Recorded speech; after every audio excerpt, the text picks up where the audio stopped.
everyone, and welcome to the Twitter Spaces Decoded with Gia, where we weekly decode different industries and niches with incredible experts and leaders from various backgrounds, where they share with us their journey and expertise on how they leverage social audio to deliver their unique message in their business, personal branding, and communities. Today's topic, Decoded, Master the Art of Social Audio. In today's topic, we're going to discuss where to start with social audio, how to master your craft in any industry, which tools to use, do you even need to start a podcast, and how to stand up professionally and personally from the crowd. And to do that, we have to go back to the genesis of audio and how it evolved into the creator and social media economy revolution that we know today. Our guest today, a multimedia specialist and marketing professional who has been one of the early adopters of the podcast medium with an episode catalog going back many years and a solid presence on all of the podcasting platforms. Moreover, he has been doing professional audio and radio production for over 30 years and have incorporated those tenets into every episode. He has been well respected in the production and broadcast community of Northern Ohio for decades. And today he will help us decode professional audio production. Everyone, please welcome Billy Dees to the stage. Hi, Billy Dees. Hello. Thank you very much for having me. It's a pleasure and an honor to be here. Thank you. It's a pleasure to have you as well. I can't wait for everyone to hear and learn from your experience. So tell us a little bit about yourself, Billy, and your background. Sure. I'm from Ohio, and Ohio is a state in the United States.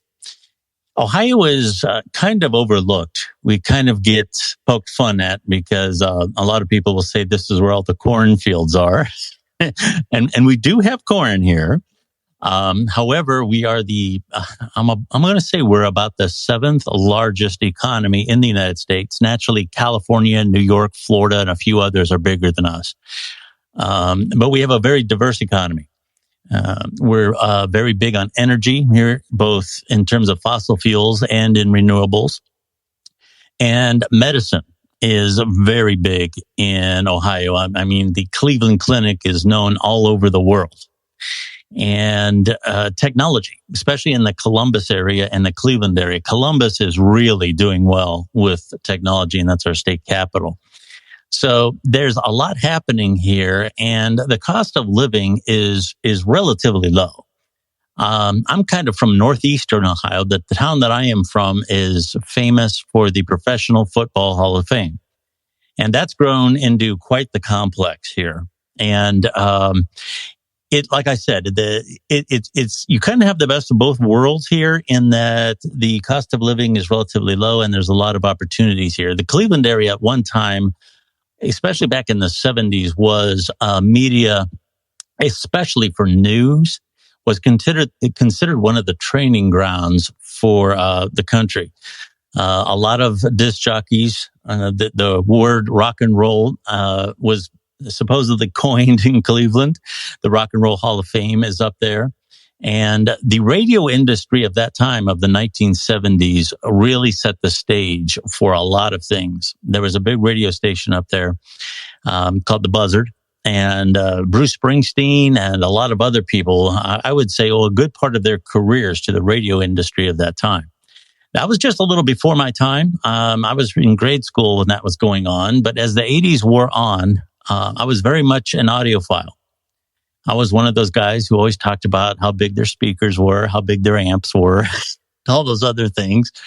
And that led into a career doing professional audio. We did a lot of audio for bands. We did a lot of recording, and we did a lot of production work.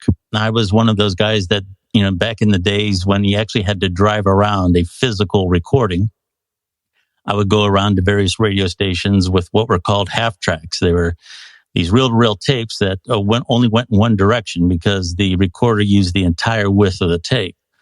And that was better quality, of course. And that's where a lot of the commercials and all that were loaded into what were called cart machines at the radio station. And as the 90s wore on, I was kind of on the ground floor. And I believe I'm in a pretty good age group in terms of I was weaned on real electronics, things like microphone placement, resistance, signal flow, and all these other things. I learned those skills, and I was kind of on the ground floor as digital technologies were incorporated into that. And as the 1990s were on, it got a lot better. MP3s, by my estimation, weren't as stable as they are now. Of course, the technology wasn't as stable either. I mean, if you had a computer with a 60 gig hard drive, that was a big deal. So, and that same goes with the processor speed and everything else. So the technology has improved. Obviously, now we can have that technology in our hand. And I've seen a lot of things come and go. I mean, it was very much the thing to do to get a website. I mean, that was something you had to do in the 1990s. And of course, that's something we kind of take for granted today. The explosion of various things, whether it be social media, other things, it seems like there's a certain wave, a certain pattern I notice.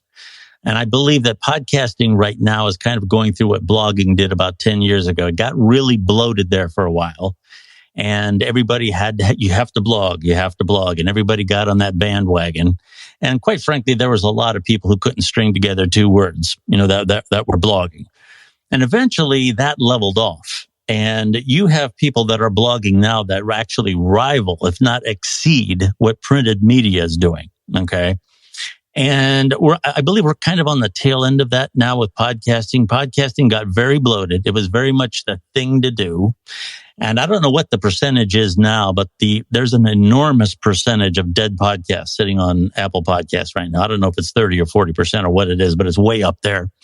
And the craze is starting to die down. And what you have left are the people who concentrated on their content and were very serious about it, and the cream is rising to the top. And here again, you're having a lot of podcasts out there that are much better than broadcast media is right now. Now, that's not to say that all of them are. The vast majority of podcasts that I hear, there's not a program director in the world that would air one, but there's some out there that are better. I mean, there's people out there that have really honed their craft. And I kind of have that prediction for social audio now. I kind of feel we're going to go through a bloated phase. Everybody is attracted to it because it's quote unquote the thing to do and it's new. You have people participating in it simply because it's new. And what the content is kind of secondary. And I kind of believe that the novelty of it will wear off. It's going to go through a bloated phase next year. And professionals and other people who have stuck with it and are very serious about it are going to set a new standard for the medium, just like podcasting now is getting settled. So that's kind of the evolution of that. And like I said, I was on the ground floor of that integration of digital into media. And I believe it's served me well. One of the things that I would say as a general rule, sometimes younger people are very much that come into this business rely on digital technologies too much, especially in software. They try to fix bad recordings or bad videos with the software. And that's really not what it's for. It's not to give you the ability to just create something and make the best of it. That's not what it's for. What software does best is edit. That was something that was a weak point for many, many years during my career. When professionals recorded an album, the weakest link was the remaster. They would have a multi-track recording of the drum lines, the bass lines, the background vocals, the lead vocals, etc. There were separate tracks for each one of those things. And those things had to be mixed down into a 2-channel recording that the audience would listen to or buy or what have you. And that was essentially a precision copy. It was a second generation. And video editing was the same way. You'd have a number of raw tapes and you would take, and these machines were actually very sophisticated mechanically. They would, set up the videotape in a certain way and you'd hit copy, and just one scene, almost from scan to scan, was placed over onto the other tape. And that's how you would edit. You would have all these different tapes and copy them in a precision manner onto the video that would become the master recording. And now you can essentially do your editing with what amounts to the original recording. So you don't have that second generation. And that's a big plus. And I find that A lot of the people that have been in the industry for a lot longer than I have, they don't take advantage of that. They rely too much on their knowledge of electronics, and they don't adopt a lot of the digital formats for editing. And that's clearly what it does. That's been, for me, the game changer in the industry, that you can essentially edit and process your work in what amounts to the original signal. And like I said, that's a game changer. So that's kind of my background. Maybe I gave you too much information, but that's kind of how I've evolved with this industry.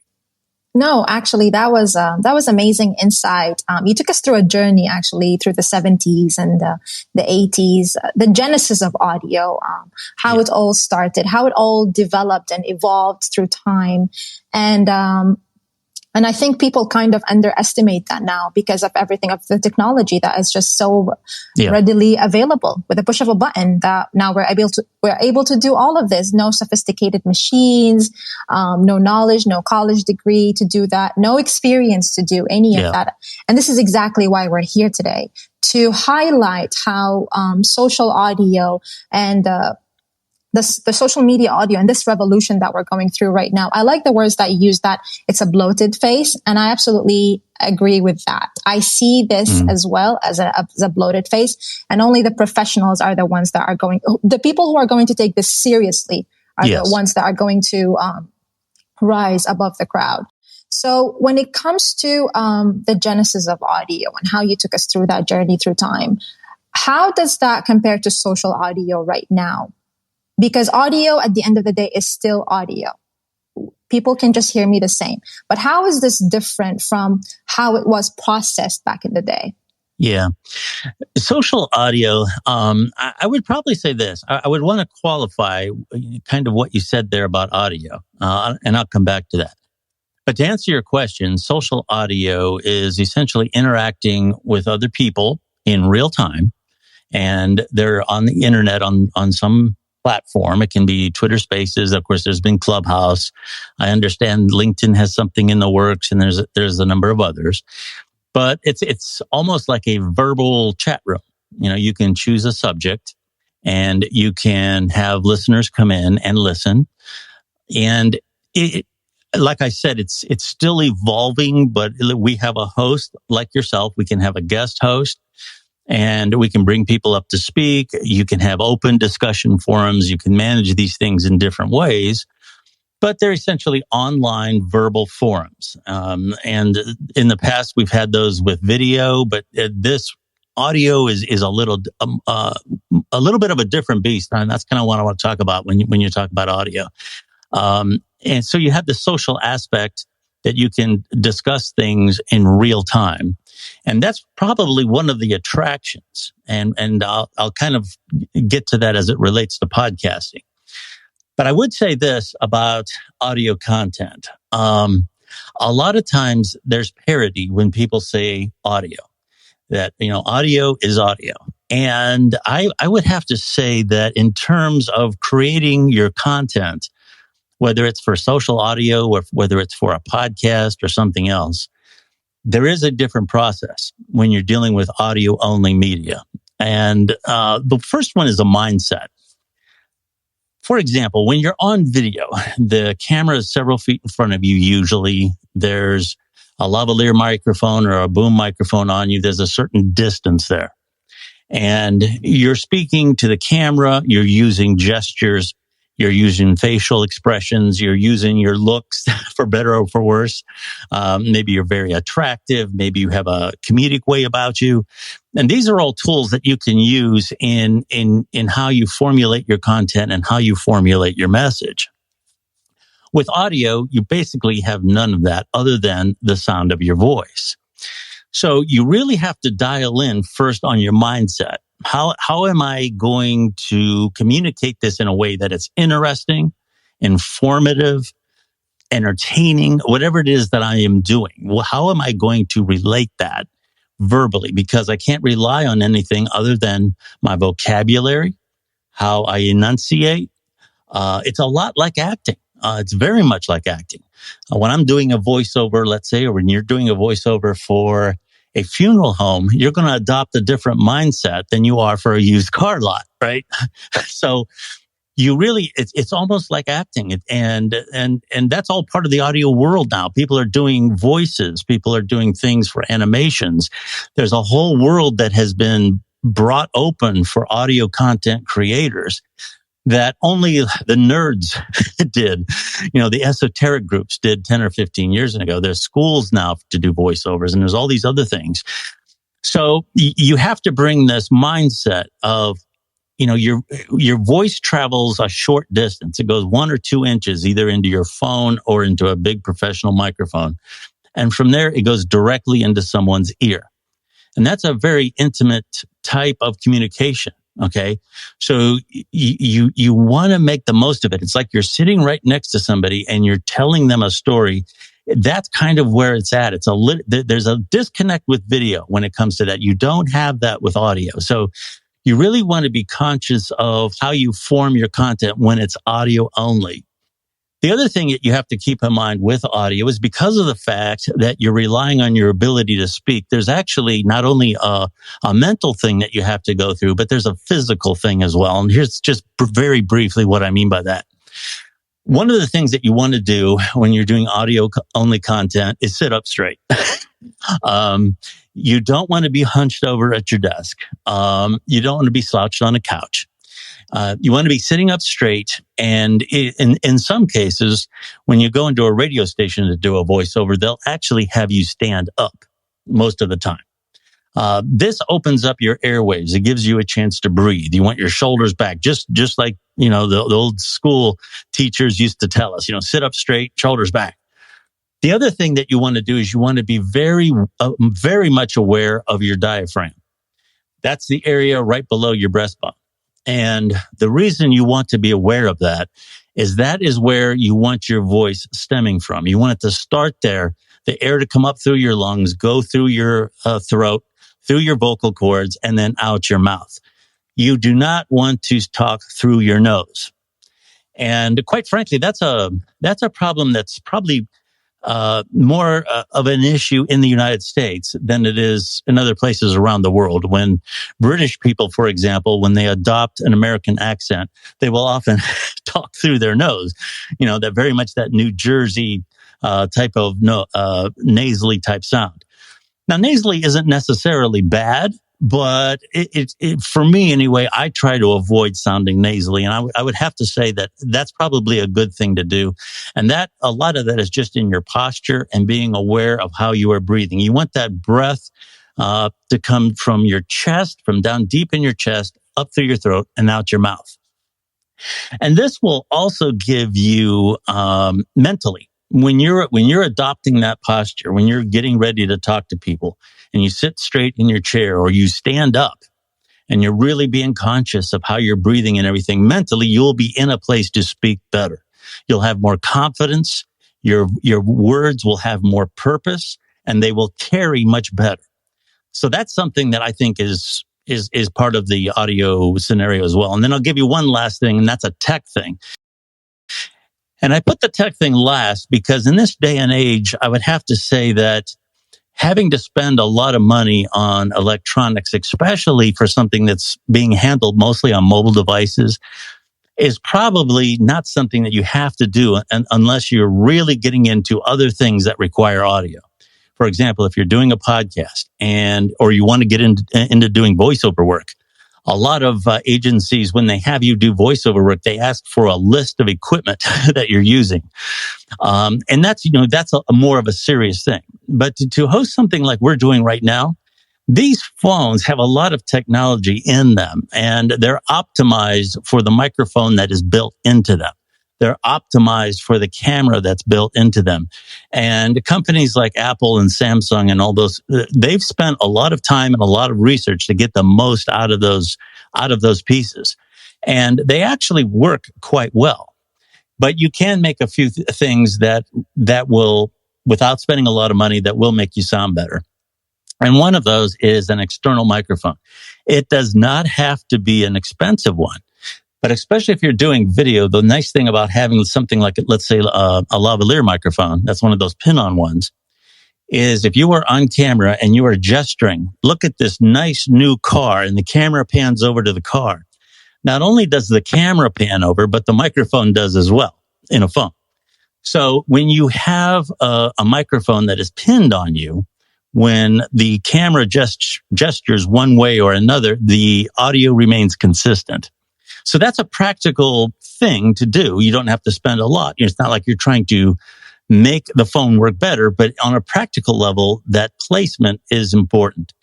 And if you're going to do audio, here again, on the order of something spaces or something better, it's kind of nice to have a microphone that's close to your mouth. So if you're the type that's going to walk around while you're talking and doing all these other things, rather than trying to hold your phone in front of your face, if you have a microphone that you can pin on yourself or a headset or something, that what I call the proximity effect, and that's a real thing.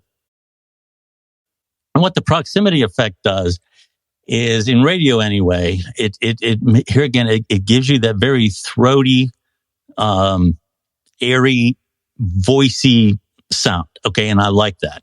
It will sometimes give you some low frequencies too. It'll add some resonance to your voice. And the proximity effect is a good thing. Some people will tell you differently. A lot of these things are subjective things. But for those of us that are doing voiceovers and radio work, we like the proximity effect. And here again, on a practical level, you don't have to spend a lot. You don't have to get an expensive microphone. But the idea that it's by your mouth at the same distance from your mouth all the time, that's a good way to formulate your audio specifically for audio content. So again, maybe that's more than what you asked for, but that's my answer to that. No, it's actually, it covered exactly why we're here today. I learned a lot. I learned a lot about proximity effect, how we shouldn't, you highlighted content. And that's what I really, really like. And this is where I'm from too, is content, is that we have this technology here. We have our phones, and they are optimized. Each phone is almost $1,000 now at a price of $1,000. And that's a lot. That's a camera and a mic and a screen and technology all in the touch of your hand. And we don't need to add to that. So what matters is, from what I'm hearing from you, is that what matters is content and how you deliver this content. Absolutely. And the only caveat I would add is when it comes to smartphones, I'm not a big believer in spending a lot of money to augment the performance of a smartphone. When you're starting to spend a lot of money to buy those add-on lenses that you snap onto the front, or you're doing these other things, those things aren't cheap either. And when you're spending that kind of money, if you really want something better than your phone, buy a real camera, buy a real digital recorder and be done with it. Here again, if you're going to go the route of professional podcasting, or if you're going to go the route of voiceovers and things like that, you are going to have to get, some real gear. And that can mean a digital recorder, or that can mean a really good, computer that has the energy and the processing power to manage media well. A good DAW. You want to get good interfaces and things like that for your professional recording software that's in your really good computer. And by the way, some of those interfaces can cost $1,000. So the sky's the limit in terms of what you can spend for these things. But I will tell you this too, you will get diminishing returns. And that's true with so many other things. Is a $500 microphone better than a $50 microphone? Absolutely yes. And you will tell right away. Now, is a $2,000 microphone better than a $500 microphone? Yes, but it's going to come back at you in smaller increments. And to get the value of that really big dollar microphone, everything in the chain has to be, really strong. You have to have a really good interface, for example, to take advantage of it, or a really good mixer to take advantage of it. And you have to have a really good computer, for example, that can manage any number of different tracks with any number of different plugins. So everything starts to get bigger. But in terms of the quality you're going to get back, If you're a professional and you're in this business and it's a business, you really have to think about how much more quality am I going to get for this expenditure? And could I put that money somewhere else that is more practical? And that's something that's somewhat of a personal decision, because there are people who are very serious about their equipment and they'll spend, another couple $1,000s to get, 5% better. They'll do it. And for them, it's worth it. But for most business people, once you reach a certain threshold, for example, now the microphones that are available now online and other places are generally pretty good. And generally it's the $100 mark. If you're below $100 versus going above $100, generally those microphones, and this is written in stone, but my experience so far has been when you get like to a $150 microphone versus a $50 microphone, that $150 microphone is probably better. Okay. But once you get north of $200 and you start climbing that ladder, yes, they do get better. But unless you're putting everything else in line with that, that's a personal decision you're going to have to make yourself. Is this money that I really need to spend to sound just a little bit better, or should I put that money somewhere else? That's kind of my point on that. And exactly. And I agree with you when it comes to ROI. Basically, when you buy this equipment, what's your ROI? Is that you do everything with purpose when it comes to that. Yes, having a good mic is an extra advantage for you and your show and your podcast and everything. But what's the ROI behind that? Like, for example, yes. I see people now like a lot discussing about tools, like which mic to buy, which headset to buy, which this to buy. And one of the times, actually, I was testing something on a space, and I just used for music. I wanted to add some music and ambiance to my spaces, and I just used my computer, the speaker from the computer. I did not buy anything extra, and I didn't tell the people that were testing this with me. I didn't tell them what kind of equipment I was using. I just wanted to hear their experience, and they thought I was using other equipment. Mm-hmm. It was just the speaker of my computer. And when it comes to spending money and when it comes to ROI, I come from a very, very strong background on this, is that it's better if you spend that money and that time to understand all of these tools in actually creating more content. Like how you mentioned, I really, really love what you mentioned about posture. Just fixing your posture. It's like you bought a new mic. Your voice will be different, right? Yeah, absolutely. And that's important. So just fixing your posture, just getting, someone actually suggested those, isolating sound, boards. Yes. I have kindergarten knowledge when it comes to, audio equipment. I'm sorry. Yeah. Yes. So that makes a whole difference. That makes a whole difference too. So it's not the mic. It's not the technology that will set you apart. From what I'm hearing from you, it's the content, it's your posture, it's where are you putting your time, energy, and money? That's what's going to set you apart when it comes to starting spaces. And I love how you dissected all of this, because a lot of us here who are starting new shows and new podcasts because of social audio is coming, and everyone wants to really, really get ahead of the game and present proper content, is that we feel pressured as beginners, is that if I don't have the latest gadgets, I'm going to be left behind. If I don't buy the latest tools, because editing tools are expensive too, by the way. A lot of people, a lot of people don't underestimate that, honestly, especially those who are, I'm a beginner too. And I realize this is a whole new budget that I have to work with. It's a lot. It's a lot of time. It's a lot of money. And this is where I come from when it comes to purpose, doing things with a defined goal and purpose. Is this show I'm doing, is it to just get extra followers, to just show up, to just show like, okay, my skills and what I'm doing? Or is it what is it for? You have to really identify, why are you here and why are you doing this? And how can you do it with the best way you can with what you have? Yes. Absolutely. Is that correct, Billy? Yes, absolutely. And it all comes to purpose. Yes. And that kind of goes into the subject of podcasting in and of and by itself and how it relates to social audio. I've listened in on a lot of rooms lately, and I hear a lot of people say, well, with social audio, you can do a presentation, you can do a podcast and immediately get interaction. You'll have people come in and ask questions and do all these other things. And you simply cannot do that with a podcast. And that is absolutely true. But that doesn't necessarily mean that it's always better than a podcast. Everything has its proper application. For me, I like the aspect of social audio, and there's a lot of subjects that just lend themselves to this format. Okay. I've talked to some humor writers lately, and going on here and talking about how to write humor would be a great open discussion forum. That would just be something that would be very entertaining. It would be funny and so forth.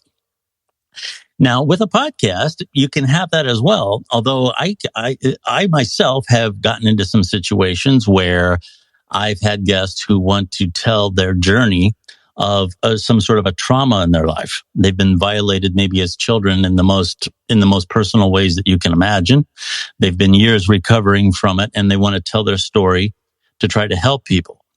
And I'm all for that. But this is where I'm going to say, too, not only is content important, but your guest is important. And their mental health is important. There's a lot of times when I've gotten the feeling that this person just isn't ready to talk about it yet. And, that's a decision that can be a tough one. But presuming that you've thoroughly discussed this with them, they've gone and they've gotten the help that they needed professionally. They've got, themselves in a good space and they want to talk about it. Now you've got to handle that space very carefully. One of the highest compliments that I believe I've ever gotten was about 2 years ago. And I'm sure she made this comment as just an incidental comment. She was talking to me. She had a very delicate story that she wanted to share. And I tried to give her some reassurances about, we're going to vet this material after we record it and so on. And she kind of stopped me and said, "That's okay, Bill. I know I'm in a safe place with you." And I've never really forgotten that. And I try to carry that with me every time I talk to a new guest.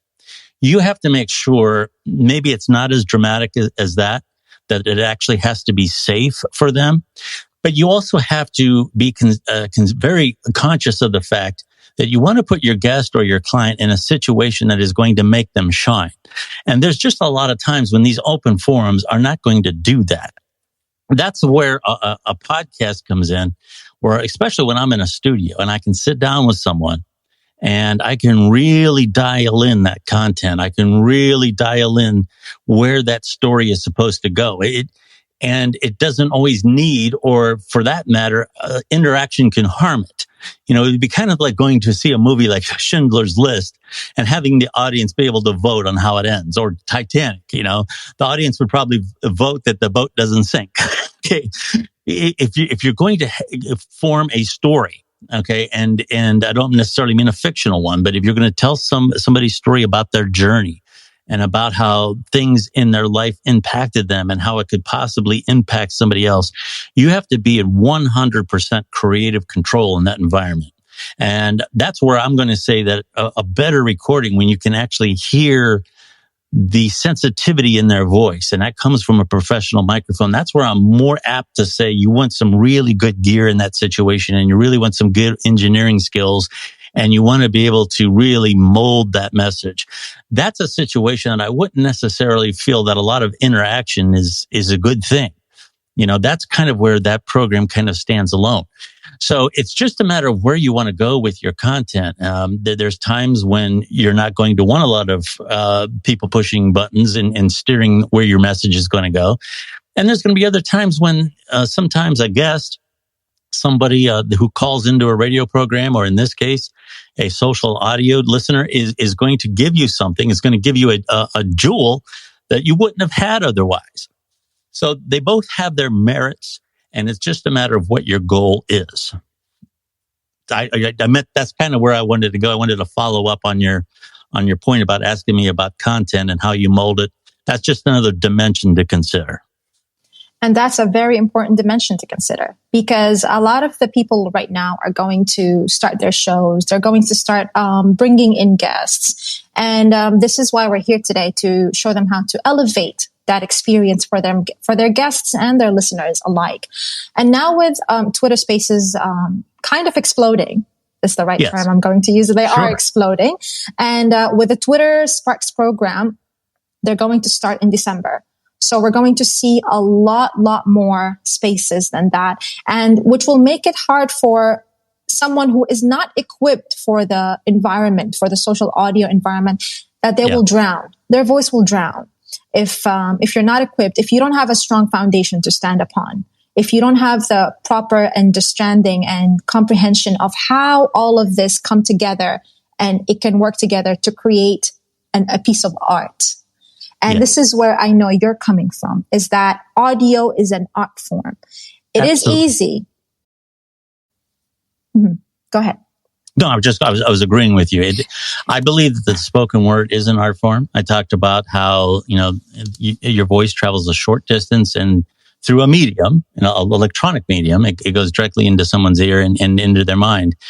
And I feel very powerful about that art form. And I also feel that it comes with a lot of responsibility. You want to make sure that you're very loyal to your listeners. You're very loyal. One of the things about content marketing, and I always say this in jest, but it is so true. With content marketing, if you are a genuine person, that will show in your content. Okay. And if that shows in your content, you will build a bridge of trust between you and your audience. And that's so important. It's one of those cases where honesty is not only the right thing to do ethically, but it's also a great marketing tool. If you can set yourself up to be recognized as a genuine person, someone who will supply objective content, somebody who will give good information, and even send somebody to the competition if it's better for them. That in the long run is going to serve you a lot better, because people will recognize that and they'll trust you and they'll recommend other people to you. It's that old adage that, we all want to do business with people we know, like, and trust. And to be known, to be liked and trusted, you have to be a genuine person. And as much as I take pride in some of the things I know about audio electronics and video editing and all that other stuff, what I know, quite frankly, you can learn. You can learn it. It's not rocket science. But what you can't do is teach somebody to be a good person. Okay, that's something that has to come from within. And if you can put yourself out there in a way that's honest, in a way that is sincere, that's worth more than all the microphones in the world, because genuine people, genuine honest people are a rare commodity, and if you can become recognized in the world that you're in the marketplace that you're in as a genuine person, that's going to serve you very well. Absolutely, exactly, and you just hit the nail on this one. Is genuine, is that with a lot of spaces coming, everyone will feel pressured. This is just my forecast. Everyone will feel pressured. Everyone will want to start and stand out. And this is where you begin to see a lot of ingenuity. A lot of it will come out. A lot of the spaces are going to start sounding all the same.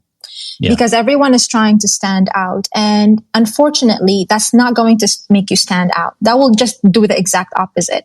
And people know, one of the things I love about audio is that people can hear you. Like you mentioned earlier, there's nothing. You don't have your face. You don't have your slideshow. You don't have music. It's just you, your voice, and that's it. And we don't have filters for that. And who you are comes right out of your voice. And when it comes to content, this is where people are going to recognize you. It's not by how amazing your website is. It's not by how great your graphics are, or the content, or the graphics, or how much you add to that. It's not. It's your message, your voice, and what you stand for, and how are you providing value to other people through content.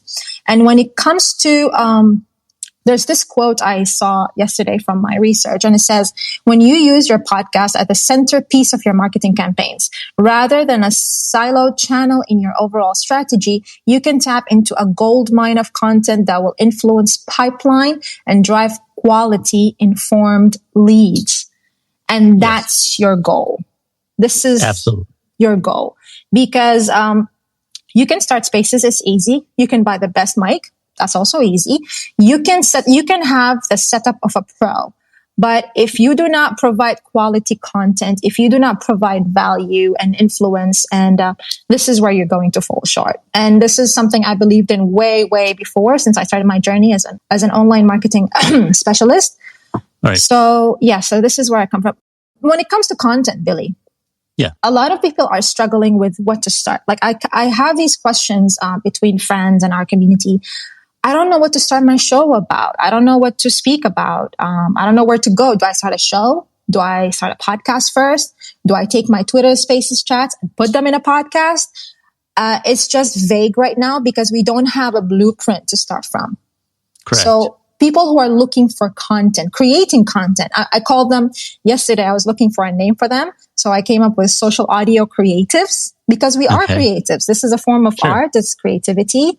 So where do we start from here?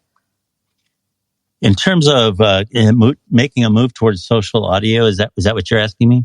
Yes. When it comes to social audio, it's easy to come up with an Instagram content strategy or a Twitter content strategy. But when it comes to audio specifically, when it comes to creating content for that, do I just turn on and speak about what I like, for example, what I'm passionate about?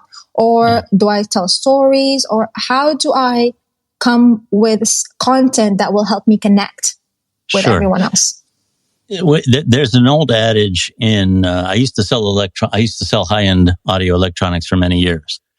And one of the things that manufacturers would do is they would sell their products at very high cut rates for salespeople. Because the adage is that you sell what you like. Okay. So that is very much true when it comes to content, and you kind of mentioned that. In terms of starting out, I would pick subjects that I am very passionate about, things that I've talked about numerous times.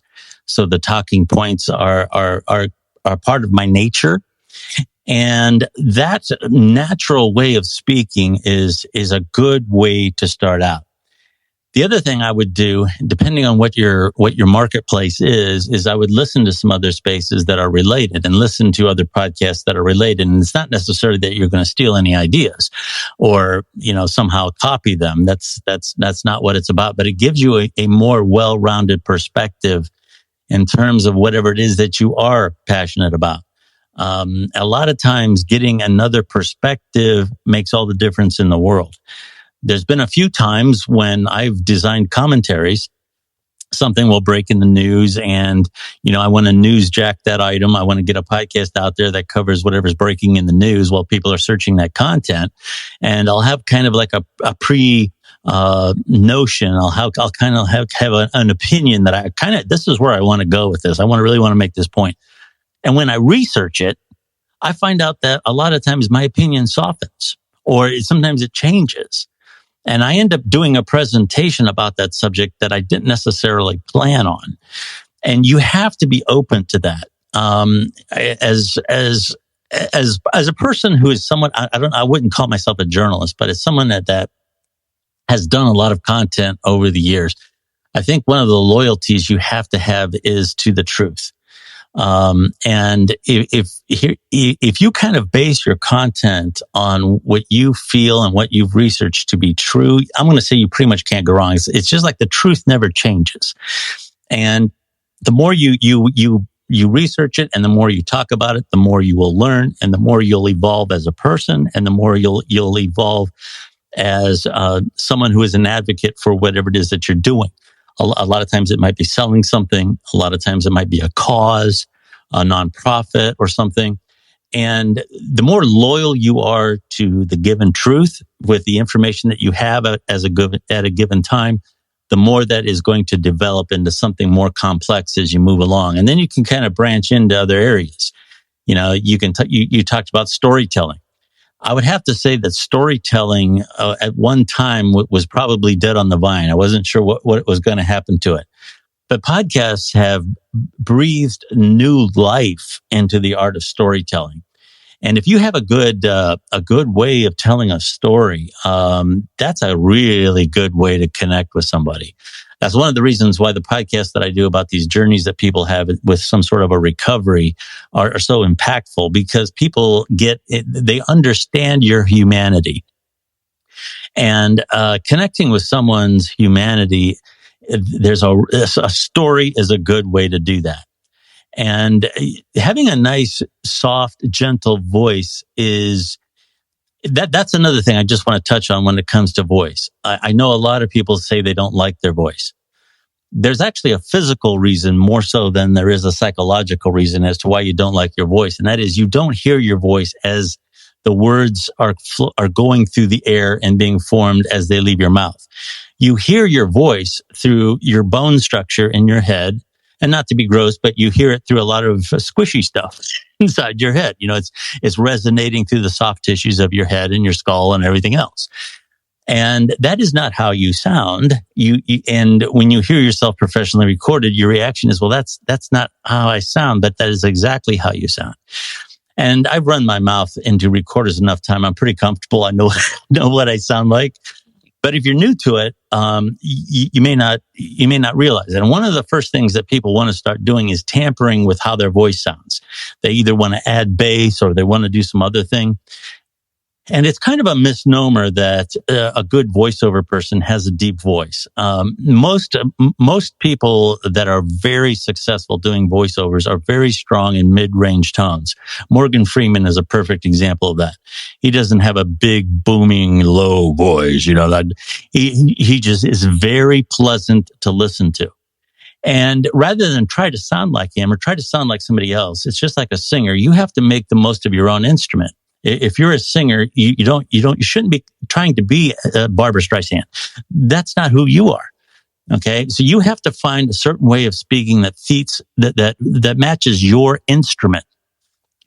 And a lot of times that can be with, getting back to posture and accenting the natural good tones of your voice.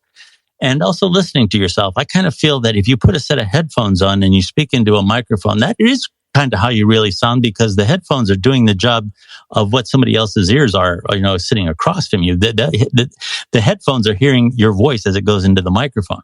So you can kind of, as you're listening to yourself, you can kind of play little games, rather than just saying the mouse stopped and scurried into the hole, you can say something like the mouse stopped and scurried into the hole. And it gives it a whole different meaning. And it's just a matter of using your instrument to the best of your ability. You don't have to sound like James Earl Jones. You don't have to sound like Tim Allen. You don't have to sound like Mark Hamill. You don't have to sound like any of those people. You just have to sound like yourself, be comfortable with how your voice sounds. And just like a singer sings a style of music and his voice trained to make the best of their voice, you do the same with yourself in speaking. You get comfortable with your voice and you bring out the best qualities in the voice that you have. And telling a story is a great way to practice that. It's the absolute best way to practice that, because you're going to be talking, doing the dialogue of the characters. Maybe you're going to be describing scenes. You're going to be describing dramatic scenes, and it gives you a lot of opportunity to really just have some fun with the creativity of speaking. So I don't know if that, here again, maybe that's too much information, but that's the best way I can answer that. It's never too much information. I feel like I'm having an entire masterclass on mastering the art of audio content. I'm learning so much today, just from everything around us, things that we take for granted. Like, by the way, I'm one of those people who really hated my voice for so long. I cringed every time. I don't cringe when I'm in video, but as soon as I hear it in a recording, I cringe. And with time, I realized it's just in my head. Is that I just need to practice. I just need to fix my posture. One of the best things I do before I start speaking is I take deep breaths. Yeah. And it fixes my voice. It truly does. And for the ladies, okay, this is a bit TMI, but the bra you wear actually affects your voice. Oh, I believe that. Yes, it affects, like I have a specific bra just for events and speaking events, because they fix my posture and my voice comes powerful. It comes Yep. stronger. It centers me, and I Yes. feel it comes out, and immediately people can tell. And Yep. I'm one of those people too that I believe how you prepare for your sessions, how you prepare for your speaking events, even if it's just audio. For example, when you drink things that has dairy content, it affects your voice. Yes, it does. Yes. Yeah. And when you drink something, because I'm in Asia, I learned a lot from the Chinese. And there's something, they have two types of food. They call it the heaty food and the cold food. So the cold food is things that will bring your body temperature. It will cool it down. And heaty food will warm it up and it will make your body much better, function better in some cases. So cold food is actually like green tea. Okay. Green tea does not help you when you're trying to calm down and you're trying to get ready. It actually makes you cold and it cools down your body to low, and it doesn't help. It gives you the opposite reaction. But if you add just a bit of ginger, which is a heaty food, it will amplify your entire body. Interesting. I know. And it's just the little things you change. Absolutely. And what you said about the bra, I believe, because that's right where that diaphragm line is. Yes. It's right there. And getting back to if you're going to be doing some serious voice work, I'm actually doing a bad thing right now. I'm sipping some coffee. That's not the best thing. No, it's not. Water is probably the best thing. And Yes. I don't believe, I know a lot of times say adding lemon can cause a lot of saliva and things like that to happen in your mouth. Milk, as you talked about, can put a phlegm in your throat. Mm-hmm. So it always comes down to water, isn't it? Yes, Water is always just the best water. thing. It's just water. And if you're doing speaking events in the morning, that's why I like to do my sessions in my morning time. It's because I prepare well. I'm at my most energetic time. I drink fresh smoothies. So how you nourish your body. See, what I want people to understand is, especially here in our audience, is that yes, you can start your spaces with just a push of a button. You really can. But it takes a lot of work to actually take it up that level of professionalism, to stand out from the rest, to give the best experience that you can to your audience. And that's where people connect with you. Yeah. And that's where you stand out. That's where you realize you're going through different growth areas in your life when it comes to your business, when it comes to your personal branding as well. Yes. So much goes into that. Now, Billy, with all that in mind, for the people here who are going to launch their new spaces, they're looking for content, what are your best tips and advice for someone who would just like to start and they're scrambling around? So where can they start from as a specialist in your area? Well, let me just say this before I begin about you. You are, when we talked in pre-production, you're very modest, but you are quite the business professional, and you have a way of finding applications for different types of content that I don't have. So I really appreciate the opportunity to be on your program, and a lot of the other people in the spaces too that I've connected with. It's been a real good learning opportunity for me as well. So thank you very much. In terms of there's two schools of thought. I know that you are one that likes to prepare, and you like to hit the ground feeling that you have mastered that skill. And you know what? If that works for you, it's a very individual choice. And I believe there is a certain amount of preparation that you should do, whether it be working out the skills of how the app works, or if you've bought if you have purchased some sort of equipment that you want to apply, you most certainly should test it out. Do you do something like read the directions? That's always a good thing.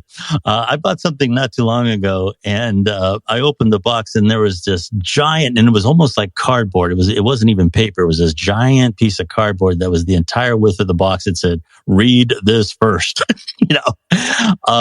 So yeah, you definitely want to prepare a little bit. But I'm kind of in the middle on this school of thought. There's nothing wrong with necessarily jumping in. And a lot of times, it's just like so many other things. If you wait for the right moment to get started, that right moment never comes. So, you do a little of both. When you feel that you're ready, don't sit there and think about it too long. Just do some basic preparation, learn how the app works. If you purchase something like a microphone or something like that, make sure you're talking into the right end of it.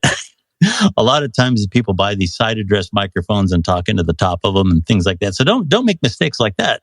But aside from that, once you feel that functionally you can work the processes, where you can work the technology, then get into it. And a lot of times those experiences will guide you and put you on the right path. And then you know that this is the path that I'm on. And in the meantime, you've done it more than once, so you feel comfortable with it. Your confidence is higher, and it'll take on its own life. I mean, I've talked to a lot of authors in my time. I've talked to a lot of musicians, and they all pretty much say the same thing. When it comes to you, it comes. It can be in the middle of the night. It can be on your drive home. It just starts coming to you. And content is pretty much the same way. Once you find a good niche, once you find a good way of connecting with people, you're not going to be able to stop it. You're going to be laying there at 10 o'clock at night, ready to go to sleep, and it hits you, and you got to get up and write it down before it's just going to take a life of its own. And that would be my advice. Do a little prep work, but don't be afraid to get started. And mistakes happen. And I got to say too that if you do this often enough, you're going to have some naysayers. You're going to have some people that are going to say some dark things to you.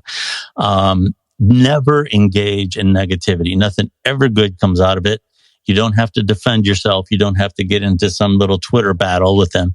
I just totally ignore negativity, and I do get it. I mean, that's the nature of the world we live in. People are going to throw negative things at you. And the more prominent that you get, the more it's going to happen. There's going to be a certain percentage that comes in that way. You've got to ignore that. And if anything, it should give you fuel to move forward. Don't let people get you down. Don't let people destroy your self-worth. Anybody that's going to say something negative about you, whether it's the content you're making, anything mean-spirited, your appearance, whatever, you got to let those things go. You also have to be able to recognize when somebody's got a point, and that can be a little bit more difficult. Sometimes the negative comments that I've had weren't necessarily mean-spirited, but they came from a place. But after a day goes by, I go, you know what? That probably is not such a good idea. And you have to be able to make those judgments, and you're not going to be able to make those judgments if you constantly jump to defend yourself. If somebody throws something at you that's mean-spirited, let it go and process it in the back of your mind. If it's something mean-spirited, discard it. If it's something that maybe has a kernel of truth, then you should do some self-examination and take a look at what you're doing, and maybe you should change it a little bit.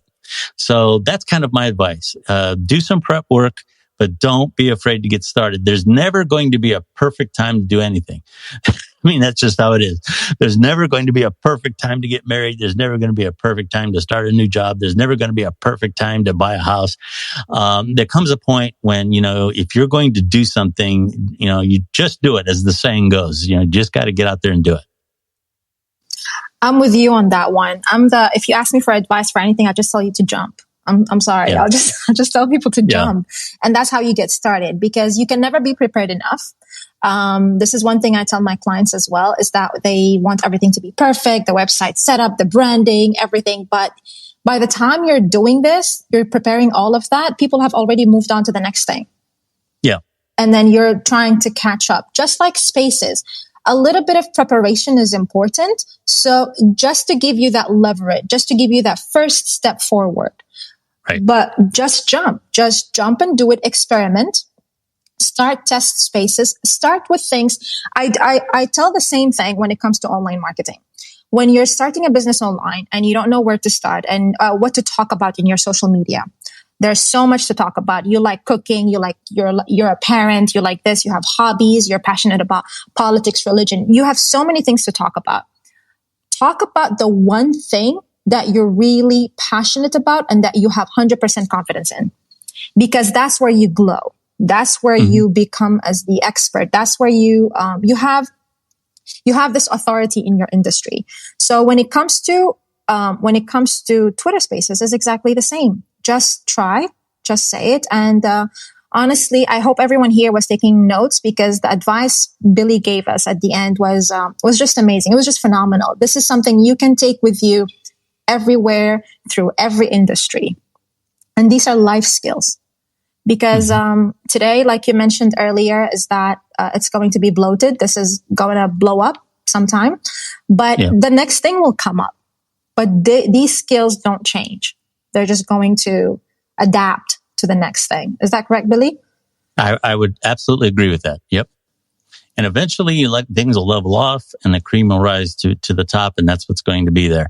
And you're going to achieve that with content and everything else that we talked about. Yes, absolutely. Absolutely. So, this was our discussion with Billy today. You learned the genesis of audio, where audio started and how it started and how it evolved into becoming the new revolution that we see right now, which is the audio social media. And now we're opening the floor for requests, for any questions for Billy. All right. Hi, Black Muse. So nice to have you here. So, such an honor. And look, I'm just so appreciative of this. Hi, Billy. I've been in this Spaces session now. I've been in NFTs for probably I don't know, since March, but I've done shows and I'm starting to record them.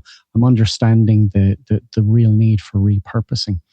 But the question I have, not to take too much, there is one thing that I would love to ask, and that is in the context. Now, I came a bit late, so forgive me if I've missed this. But in the context of audio, there's several of us in the social audio group who are addressing format and flow of your interviews on Spaces or your open sessions. Now, I know context is key, but I'm looking to change up the interaction. And there's the debates of the formal flow and the putting your hand up and all of that, and the trying to create and work with, guests to create that form of interjection. I just want to, I think a lot of us know our own positions or have an understanding, but I just want to know, because I'm about to bridge on trying to do it. And there's somebody in that format who is actually on stage who I'm looking to maybe try and bring along one of these sessions to try and bring it or explore that. I'd love to just hear anything you have to say on that. You're going to hear different opinions about this. You're talking about when you open things up and how to bring in different comments. Is that what your question refers to? Yeah, to try and make the way I call it, maybe your formal interview sessions versus your creating an ambience through a bar experience, let's say, where people are interjecting and jumping in and creating that. That's my goal, is to try and see, can you aim it, or is this a hopeless case from your experience?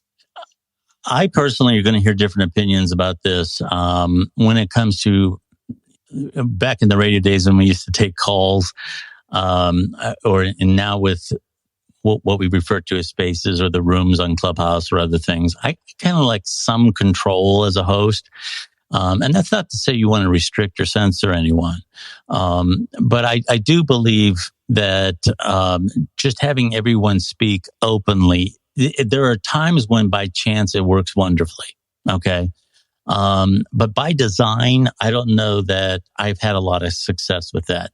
I think there does have to be a certain order, a certain structure to bring people in. And, there's people that manage it very well. I mean, they bring people in and out and they keep things moving. And there's other people that don't. They stay too long on one point. They let somebody bloviate too much. So, at that point, I'm going to say that I would want some control, in terms of how I bring in people to ask questions and change the subject and other things. But a lot of how well that works is on me as the host. You have to know when to let someone speak and when it's time to move on. And you'll get a feel for that. The practice is the best way to do it. I would have to say the vast majority of my time has been in front of large groups of people. I did stand up for a while. There are times when a heckler is going to destroy you if you let them, but there's times when you can take what that heckler is saying and turning it into a diamond, and that just takes time. There's going to be times when you got to let someone flow, and there's time when you got to pull the plug, and that just takes time. And my prediction is, if you do it often enough, you're going to get better at it a lot more quickly than you think you will. Oh, thank you so much. Yeah, that's great feedback. Thank you. Right. Thank you, Block Muse. Next we have with us is George. Hey, how are you? We're good, George. Thank you. Billy, good to have you here. What a great job. My God. Oh, thank you. That was just fantastic. There are a few things I want to say, and I want to ask a few things. Sure.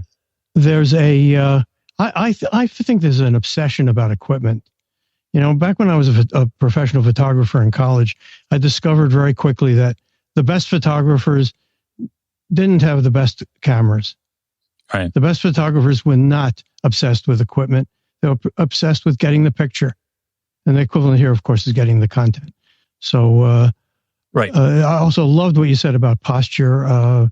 And we used to say, put a smile on your face. Yes. And the other thing that I think is, you can hear a smile. Absolutely, you can hear it. Yeah. And the one thing you didn't mention that I'd love to just wanted to quickly mention is move your lips a little more than you usually move your lips. I find that's really, really helpful. Yes. And I want to point out something that Billy does. I don't know if all of you have noticed it, but he just did it a second ago. He keeps saying, yes, yeah, uh-huh, yep, yes, yep, right, yep. It was all through the whole thing. If you really listen to the tape, you'll hear him do it 50 times. You didn't notice it consciously. I don't know if Billy does it consciously. I suspect he does. I suspect he does. Right, yeah, see, yeah. See, yeah? Okay, yeah. That's what he did. Yeah, that's what he did the whole... Now, I do the same thing. I cut my teeth not in the radio, but I cut my teeth on focus groups. And I can control an entire focus group without asking questions by just going, yeah, yeah, at the strategically right places. You can direct an entire conversation. It's really amazing. Yes. I also love what you said about truth and honesty. That will out. That is just... So I wanted to ask you if you have much experience with, you mentioned control versus prep. You kind of implied the prep versus improv. Have you done any small panel discussions with, let's say, 3 to 5 panelists, but not in the serial interview way, where they each speak one at a time, but where they actually talk with each other? So I'm very excited about that format because I think it forces thinking out loud. And that is a passion of mine. That's what I really get excited about, hearing people think out loud. That's what I think. See, he keeps doing it. Yes. Yeah. Yep. Yes. Yes. Yeah. Yes. You bring up some great things. And I've heard you in other groups, and it's always a pleasure to listen to you. You always bring up some very good points. Well, thank you. 3, for some reason, I don't know why, but 3 is a magic number. It's just like the rule of 3. And say again. I said, Yeah. Okay. Very good. You can do that very successfully. You can have a 3-panel discussion. I've done it on stage, where you can have 3 people talking, and there's something about that dynamic that works very well. You pump it up to 4, and it doesn't. And I'm not sure I know why, but I can tell you that 3 is the magic number there. And generally speaking, that does work. That's a good dynamic. And getting back to what you said about the camera, it's interesting because I had a conversation with a friend of mine who's a professional photographer, and that's probably my weakest link. I'm decent at video, and I take a pride in doing audio well, but still pictures, I'm how to say, a competent photographer, but I'm not great. He's really good. And we got to talking about the cost of equipment.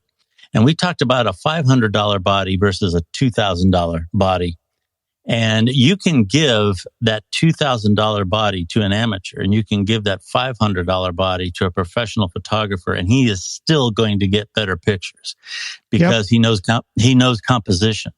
He knows what lenses to use. He knows lighting. He knows all the filters.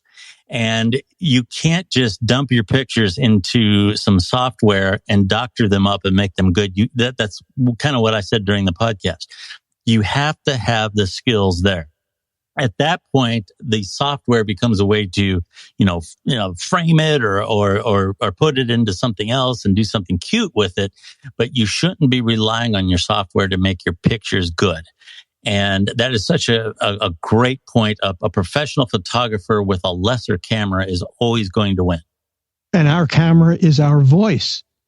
Yeah. So it's 100 times more important to have a voice that can convey whatever it is, enthusiasm or informality or whatever, than a good microphone.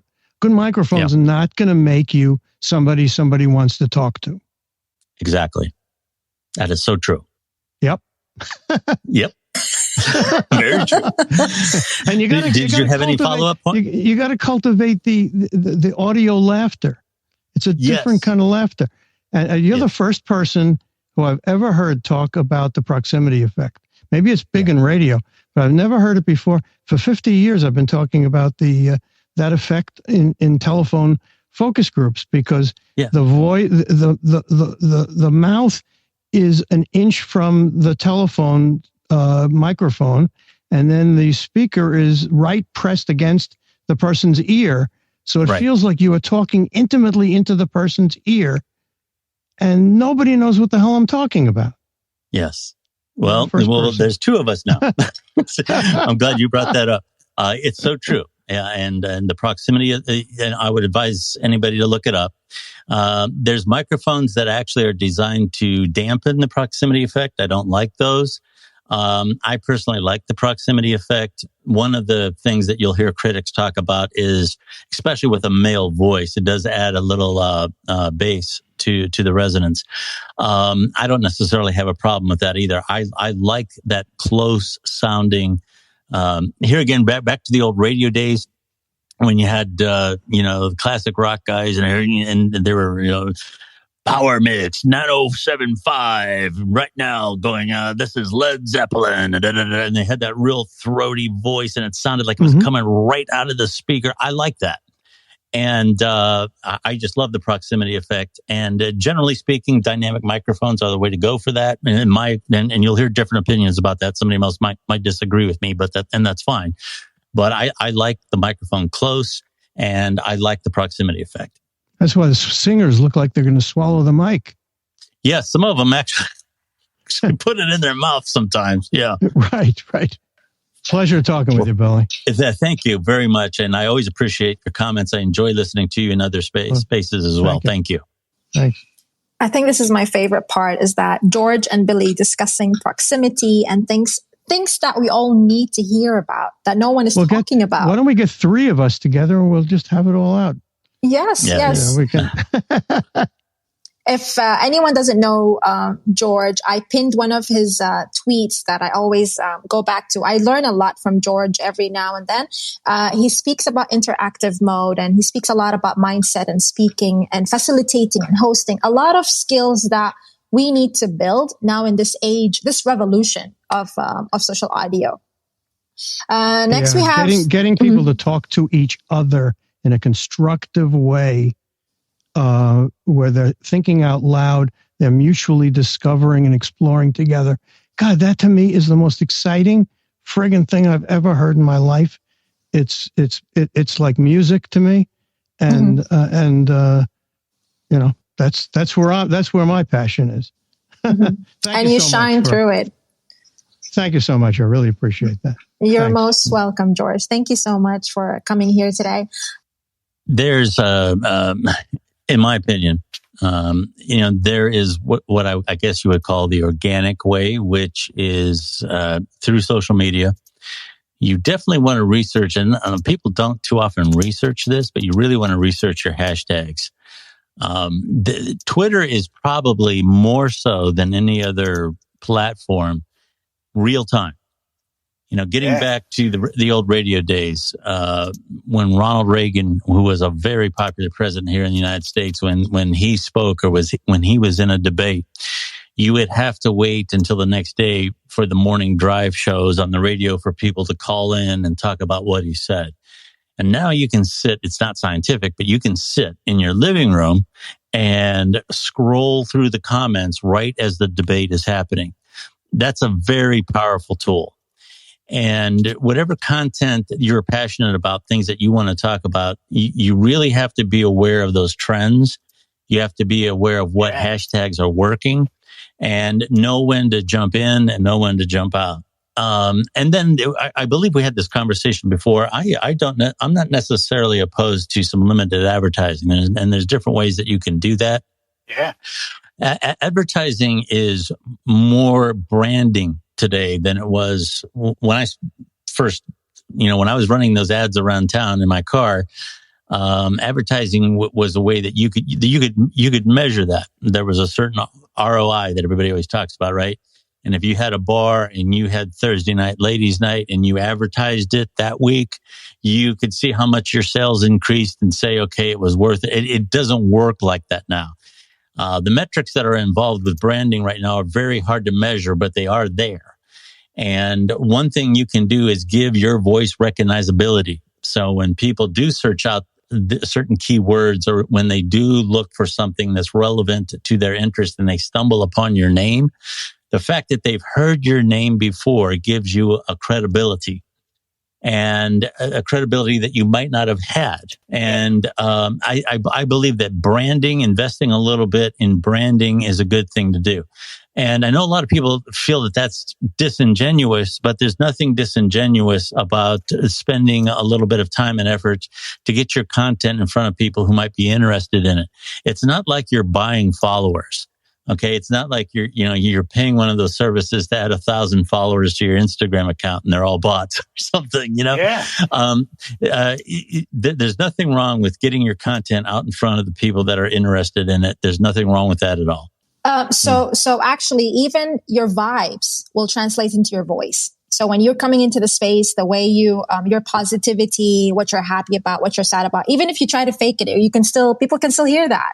All right. So for our next speakers, we have in order. First one is Jason, then Rose, then Haitham, then Kiki, then Brittany, and then Rob. All right, Bunsen and Beaker, welcome to the stage today. Hi, how's it going? It's going well. Thank you. How about you? Great. Billy, I've been just in awe of listening to you talk. I've learned so much. So thank you. And thank you for hosting this, Gia. Thank you. So I do have thank you. I do have a question. Your voice and whatever audio system you're using right now, it sounds dynamite. I run 2 spaces a week and I'm just on my phone right now with like crappy headphones. I have our podcast, like I have a good podcast mic, but do you have something hooked up to your phone? Like, what are you using? What wizardry are you using right now? Or like, it's just like Hogwarts for me right now. Well, first of all, that's great feedback. I'm glad that's the case. I hope you're not disappointed, but this is a pretty simple hack. I didn't catch. Are you using an iPhone? I'm using an iPhone, and I have like a $15 earbuds to the weird mic square thing. I don't know. I'm not an audio person. Sorry. That's okay. Yeah. Generally speaking, headsets like that, because of the fact that the microphone is close to the mouth, they're sometimes very good. But I'll tell you what I'm using is in iOS 15, I believe it is. When you're in a voice app, you have to be in a voice app for this to work. And this qualifies as one. FaceTime as another one. If you're in a voice app and if you're actively engaged in a conversation, so the app is engaged, you pull down to your settings, and if you have like an 11 or a 12, I'm not sure what you have, or 13, up in the upper right-hand corner, you just swipe down, and you'll get those things where you shows your battery life, and you can turn on your flashlight and your Bluetooth and all that screen. Yep. Up in the upper right-hand corner, there should be something that says mic mode. Yeah. Up in the upper right-hand. And I use, I forgot which one it is. I use voice isolation is the one I use. And that voice isolation feature on this particular phone works very, very, very, very good. And like I was talking about with Gia, these things, somebody spent a lot of time optimizing the microphone that's in here. Somebody spent a lot of time optimizing this device for the camera. And for right now, I don't know if it's going to change. To do Spaces, you have to be on a mobile device to have two-way communication. And without getting into a bunch of accoutrement, a bunch of stuff hanging all around me and all kinds of stuff, I just go to that voice isolation feature, and it's more than adequate and works fine. So you're literally just talking into your phone right now? That is correct. I have it on a little tripod, so so I have it up kind of like a mic stand. So I'm not holding it, but yes, I'm just talking into the phone. Okay, he's got the voice. I've turned mine to voice isolation. I'll be curious. And you sound different. Do I? You sound better. You sound much better. What? Yeah, you sound much better. Yes. Before it sounded like you were far away. Oh. And there's so much going on, but now it's clear, actually. Oh my goodness. I've been running Spaces for weeks using crappy audio, and I just had to click the thing. Is that what you're... Oh my goodness. Okay. Yes, See, now you just leverage. Now you just leveraged your experience, your audience's experience, just by changing your mic setting. You didn't need to buy a new mic. This is ridiculous. Thank you, Billy. Yo, Billy, dinner for all the money you say he saved. Billy, hey, Billy, you send me your address. We'll send you some Bunsen and Beaker gear. Oh, nice. We got a bunch of cute stuff. I'm glad it worked out for you. Alrighty. This is brilliant. Thank you. Okay, I'll be quiet. Thank you, Jason. All right. Next, we have with us Miss Rose. Rose, please state your name. Hi, this is Rose Horowitz, and I'm a journalist and a founder of a hashtag called Women to Follow. And I recently started a live stream show and have been learning a lot about both things. One thing that, two questions I have for you, because we've been talking about this with Keith, I think, and others here in this space. What would you most like in Twitter Spaces to, with your, looking with your knowledge, I'm asking, your experience. Do you liken it to a call-in radio show or something else? That's probably a good way to put it. The one advantage that Twitter Spaces has, even over Clubhouse, and this is from my experience with it, and I wouldn't go as far to say that I'm a Clubhouse expert or anything like that, but because of the fact there is such a procedure in terms of getting on Clubhouse, and people that are on Clubhouse are there specifically for the rooms and so on and so forth, and you have to be invited to a room. I'm not exactly sure how that works. I've been involved in a couple of them. With Twitter, the one advantage that you have, in my opinion, is that you have millions of people who already are in tune to topical events, whether it be news, whether it be controversies, new books coming out, new songs coming out. There's just so much real-time stuff that's built already into Twitter that you have a case where all you really need to do is open the door and go through it. So I think in terms of relevance and in terms of being real time, Twitter Spaces so far is very much unique. In terms of how it relates to other things, I suppose you could relate it to some sort of a talk show or something like that. But here again, those are usually closed. When I do a talk show or something like that, I know who my guests are. We reviewed the material and so on. This is very free flowing and it's very real time. And you say you're a journalist. That's something you have to be careful with, because in this day and age of political correctness and a lot of other things, and I'm not getting political at all, but you never know what is going to offend somebody or what's going to go left to center in terms of what you plan to do as a journalist. So that's something that... Well, just for example, my first show, okay, it's called Women to Follow, and the goal is to amplify women's voices on social media. Okay. And my first show is with photographer and blogger person Alana, whom some of you may know from Twitter. She's very active.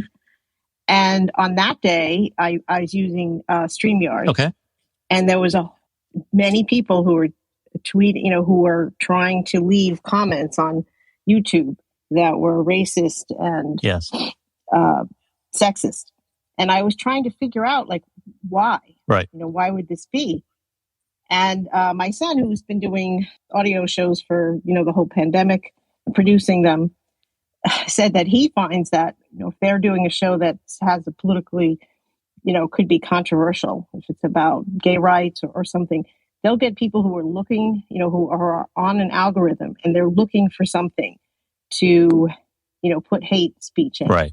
So that they might have seen The Woman to Follow and said, well, what's that about? Yes. And there was this whole avalanche. Now, it hasn't happened again.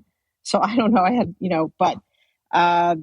So yes, as a journalist, yes. And today there were like terrible things happening on Twitter Spaces. As, we listening to the news about Jack Dorsey resigning, right. There were rooms like, why do Black people exist? Like, why, Yeah. And they weren't taken down until later. And I don't know if I tried to tweet them out to hope that Twitter would see that. But it's really disturbing to me because I like to think that if I'm going to be on a platform, it's looking out for women and other people, and there's no hate involved. Right. I don't want to see hate on a platform. And if the platform is not doing its job, to me, that's disturbing. Yes. Not only as a citizen, but as a journalist, of course. Yes. Those are all very well-founded concerns. And I wish I had an easy left or right answer. This is what you do. This is how you turn when that happens. But a lot of times, what's hate, can be very subjective. Sometimes it can be very subtle. And as a journalist, you really have to hone your skills and know this is new territory. And you have to do the best you can in any given situation. And if something, as a general rule, it sounds like a cliche, but if something doesn't feel right, it's probably not. So you really just have to trust your instincts on that. And right. No, I don't have a problem with the room I said that was terrible. I didn't even go. I know what you mean. With a title like that. Yeah. Yeah. But in response to a hateful title in the morning, there was a group that was turned it around. Like, why do white people dominate? So yes, I did notice those, and I didn't know what they were about. I did not investigate it. I just felt. Well, I guess as somebody who covers, has been an investigative reporter, I was curious enough that I listened, and I wanted to get out the word of those people who felt wronged, rightfully so, from the topic of the first. Right. If I might add, Rose, when it comes to journalism PR, negative PR, is that I used to work in politics, 2018, 2019, and early 2020, and I was handling groups of almost 4,000 people, trying to cover the PR of Sudan, the Sudan coup, and the Sudan revolution, and everything. And one of the hardest things to do was how to filter out the negativity and all of these attacks coming to you. And I maneuvered through that with a strong, strong foundation in positive PR. I built the positivity first. And then through that, it was really, really hard for the haters to come and shake it. It was very hard for them to come and shake it. And one of the things that I always tell anyone who was about to go into journalism, PR, especially those sensitive topics, political, religion, gender, equality, etc., is that start from the positive foundation, build a very strong community, because you cannot defend yourself by yourself. You just can't. You need a strong foundation, a strong community that will come behind you, and they will defend your cause. What you're doing is something amazing that a lot of people are starting, and they need to talk about this. They need a safe area where they can discuss this. And you're highlighting those people. But build a community around it. Build it so strong that even when you're asleep, they're defending you. That you have to worry about nothing. I agree. So I absolutely agree with you. But at the same, at times, when I hear negative things, I feel like, I guess as a journalist, even though this is all a new space that we're living in, which, it didn't exist when I started out. I think, you can't just be silent sometimes. And I guess a question I have for Billy, and I've really enjoyed your whole presentation very much. Well, thank you. You know, should I have one of these fancier recording things that does, you know, modulate or make my voice lower if I'm going to start in Spaces? I don't know that I would necessarily do that for Spaces. There is some software plugins. For example, I'm not sure if you have a DAW or something that you can apply a plugin with. Isotope makes a real good plugin, and I believe. Let me see here. I believe yes, it's Nectar 3 Elements. And what that does, and what that plugin does is whether it's male or female, high or low or whatever, you call it up, it comes up. You ask, you're doing dialogue. You want the effects to be moderate. You want them to be hard, whatever.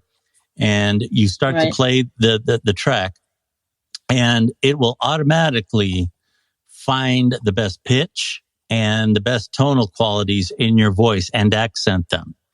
And then after that analysis is done, you can go in there and tweak it a little more one way or the other if you want to. But that is an excellent plugin. I have found that I use it quite often, as a matter of fact, and it'll work on anybody's voice. I would have to say that probably would. I don't know that you would really have to have something off the wall to have a voice that's not good. Most people's voice is within a range that is very acceptable. What some people do have is a very harsh S. For example, when they say Sam, they whistle just a little bit. They Sam, okay? And there's actually something, and it sounds kind of odd, but there's something called a de-esser. And that's also a plugin, and it's something that you can apply when you're streaming out as well. And Isotope also has one of that. And as a matter of fact, there's a de-esser function in that plugin that I just talked about. So that's probably one of the things that's a lot of people have that does sound kind of aggravating, especially when it's coming over a speaker or if it's being played loudly. That S can be very prominent depending on how that speaker is working. But just everyday speaking, I mean, I don't notice any. Your voice sounds fine to me. It's not something that I would spend a whole lot of time trying to alter, to be honest with you. No, thank you. Thank you very much. StreamYard is essentially a production tool, and it works very well, but it's not an interactive. Yeah. And right now, the only way to do it is native on Twitter. I don't know of another third-party platform that will help you facilitate that, like StreamYard will with streaming. Right now, the only way to do that I'm aware of, Twitter Spaces, there's some things that you can, record externally from with and some other applications, but basically these rooms are governed within the app until that changes, until they come with a desktop version or something else. I know a lot of people want a dashboard where they will have, their mic, and they will have the stream audio, and then they have some sound effects or some other things that they can put in. That's coming. That may be coming. But for right now, the only way to really manage a space is native to the platform. Gia, correct me if I'm wrong. And you can, for example, set yourself up as the host. You can have an additional host. And I believe you can have up about 10 speakers, and you can turn some people off and bring some other people in. Yeah. So you can manage that any number of different ways. That is possible.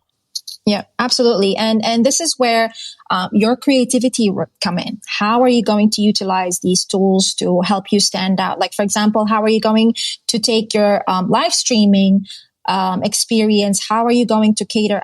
What kind of experience are you going to provide to your audience with your audio? And there's so much you can do here. There's so many emojis. And besides, a lot of updates are coming. Follow Joseline Mane. He does speak about these updates every week in his spaces, and he speaks a lot about what kind of features are coming, how to use them, and they do a lot of fun experiments. So, Rose, you can try that, and you can ask him as well. Okay. You can. I'm following him. Awesome. Thank you so much, Rose. Your questions are very important because they do highlight how people need to transfer that experience from live streaming to live audio. And I think that's where a lot of people are stuck at. But this was a great question. Thank you so much, Rose. All right, next with us, we have Haitham. Thank you so much, Haitham, for your patience. Hi, everyone. I hope you guys can hear me. Oh, yeah.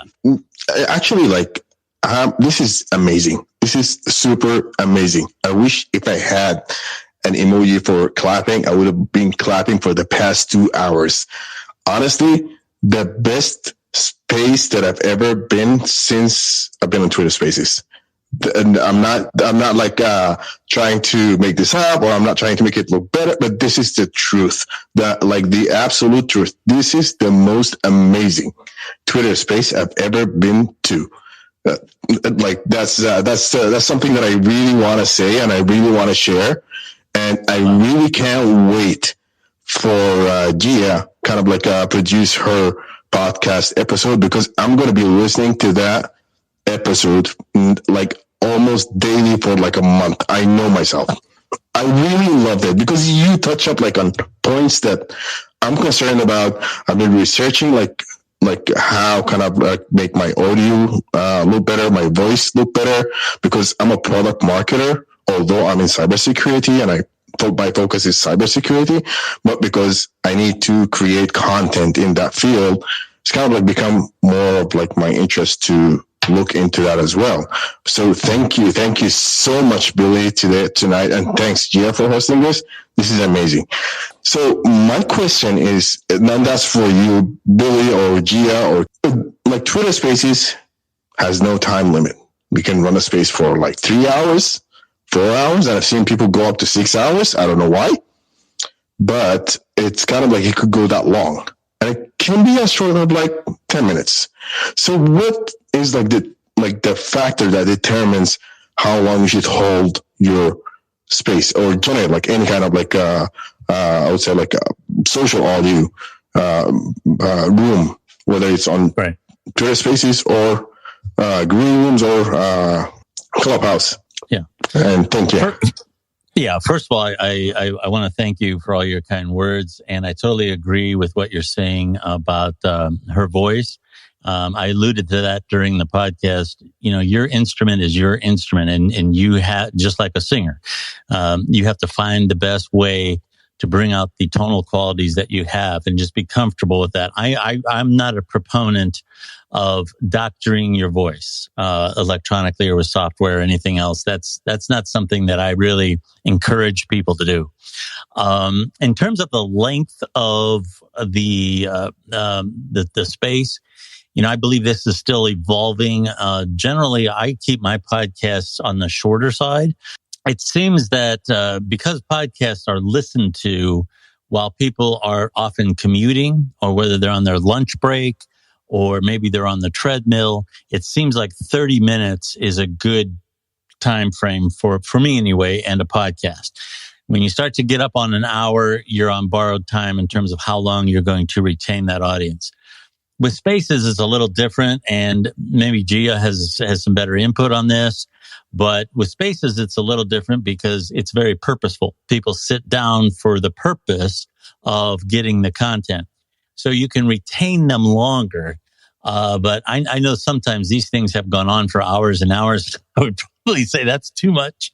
But for the time being anyway, because of the fact that Twitter Spaces are so purposeful, and there's people coming on here for a specific reason, to share knowledge about a certain topic, an hour or two is certainly to be expected. I don't know if that helps you or not, but that's my opinion. Yeah, absolutely. I'm just I wanted to hear other people's opinion. I've been asking that question for a while now, and trying to gain okay, what kind of metrics would you hold to decide on are you gonna commit to 2 hours, 3 hours, 4 hours? What makes you decide that? So yeah, that makes sense actually. That entirely depends on your goals for your podcasts or your spaces. So what is your return of investment on that? You have to identify that. So once before you start hosting or your podcast or even your spaces, what's your return on investment on that? Are you trying to get followers? Are you trying to share your message? Are you trying to promote your offers and your services? And that will help you also choose which platform to go to. Because if you're building a community, Twitter Spaces, hands down, is where you build a community, is where people will revolve around your product, around your services, around your message, your values that you're trying to spread. But if you're hosting a show and you really just want people to come every week or every month to your show, I think Clubhouse will be a better option. But if you really want the flexibility, I think it would go to podcasting. Podcasting, just recording your message and just put it up there and share it. However, I think live audio is the game changer here. And this is why we're doing this here today, is how to master the art of audio content, because it's different. It's different for your goals. It's different for a lot of people. I know some people who perform better, who spread their messages way much better when they're going through a live interaction. So that's one thing. So once you define your goals and you really sit down like, okay, what do I need to do? Where do I need to go? And then everything else will answer itself. The platform, the kind of content, where to go and what to do, etc. So I hope this answered your question, Haitham. Absolutely. Absolutely. That was like more than enough for what I'm asking for. And definitely I'm going to reach out to you, Billy, and thank you so much. All right. Thank you so much, Haitham. That was a great question. All right. Next with us, we have Kiki. Kiki, thank you so much for your patience. Yes. Thank you, Gia. As a teacher, I find myself sometimes catching my thought. I find myself inadvertently going into these spells. So if you can tell me some tricks. That's a tough one. And that's a habit that can be hard to break. I can tell you that it comes back to speaking purposefully, like I talked about earlier with, posture and speaking with your diaphragm and so on and so forth. If you're conscious of, it's just like throwing. There's a certain coordination. Some people can throw very well. A lot of pitchers in Major League Baseball, they don't look athletic, but they have the right coordination to throw a ball 95 miles an hour. And speaking is a coordinated thing. We sometimes just consider it to be our mouth moving, but it's a bodily function. It involves your breathing and everything else. And you really want to be conscious of the mechanism, the process of speaking with using your entire body. That will help a lot. The other thing is, don't be afraid of silent pauses. A lot of people throw uhs and stuff like that in there because they don't want to stop for a moment and maybe, choose their words and then begin speaking again. It won't hurt at all to just take a pause, regroup, and continue on. It's not going to cause a disruption at all in the way you're communicating. Sometimes I feel radio personalities are a little bit paranoid about that, I guess, for lack of a better term, because it's drilled into them that a dead air is the worst mistake you can make. And, for the most part, that's true, but we're not talking about seconds or fractions of a second. And I've heard a lot of radio guys will draw out certain words instead of doing an or an which is probably just as bad. They'll say, I went to the store and I went up to the counter. They'll do that kind of thing. And that's just simply not necessary. I think that we're in tune as human beings to be aware that people speak as they think. And that comes back to being authentic and just speaking your truth, using your body to speak, breathing properly. And a lot of those will go away. A lot of those things will go away with practice. That's the best advice I can give you. Thank you. Thank you so much, Kiki, because I was struggling with that too. And you realize that when you're editing your podcast, that's when you truly learn about yourself and how you speak. I realize I have a lot of ums and ahs or like long pauses that are just unnecessary. Billy Dees, you keep dropping gold nuggets all session. Okay. I cannot wait to hear to this again. All right. Thank you so much, Kiki, for your amazing question. Kiki is an educator with us, so that came from an education perspective. All right. Go ahead, Mr. Danny. Welcome to the stage. Thank you. This is a subject that I'm extremely passionate about. I've built up some really great spaces. Twitter Spaces, I feel, is an amazing tool if used correctly. My strategy on a lot of the spaces and the talks and the way that I utilize some of the things inside of the space is I feel like it's different than the way that a lot of people utilize it. And I kind of wanted to bring that perspective to this if I can. I'm a big fan of some of the questions that have been asked. And even to Kiki's question just there, one thing that I've realized with a lot of people using and it's they're afraid that silence will deaden the point of what they're saying. And they're afraid it will de-emphasize the point that they're desperately trying to get people to connect with. And the one thing that I've realized is, and this actually took me a long time to realize, is there is strength in silence, meaning a dramatic pause is far more effective than the rumbling, bubbling of your tongue. So I would rather have that pause pushed in a very intellectual way to emphasize my points. Very often do I utilize that. Even just now, I just did it just to kind of show you, even 2 seconds, 3 seconds, it doesn't deaden the value of what you're bringing to the conversation, but it can emphasize what you bring next if you think about what you're bringing to the conversation. And I think that's key. For a lot of people, they're so nervous that they just rumble and they kind of stumble through it. Or what I always say is they think about the answer as they're saying it, hoping that if they just start speaking, the end of the sentence will come to them in real time. I think that's sometimes often a very bad approach to things because you may not really get that, the power of that punch in there. One thing that I also say when it comes to spaces is I've done some spaces now, like one of the last spaces I did, we had 1,100 people in there. Space before that, we had 700 people in there. I approach it very differently. And I know a lot of people will tell you to kind of do spaces on a regular schedule. For me, I've found that because I don't utilize a regular schedule and because I don't have it every single Thursday at 8 p.m., for example, when I do a space, because people don't know when the next one will be, they automatically tune in for it. They turn on notifications for it. For example, even I just recently started doing this in the last week. Actually, it's been about 2 weeks now. I actually added a newsletter feature on my Twitter profile. I don't send out newsletters. I'm not a newsletter kind of person.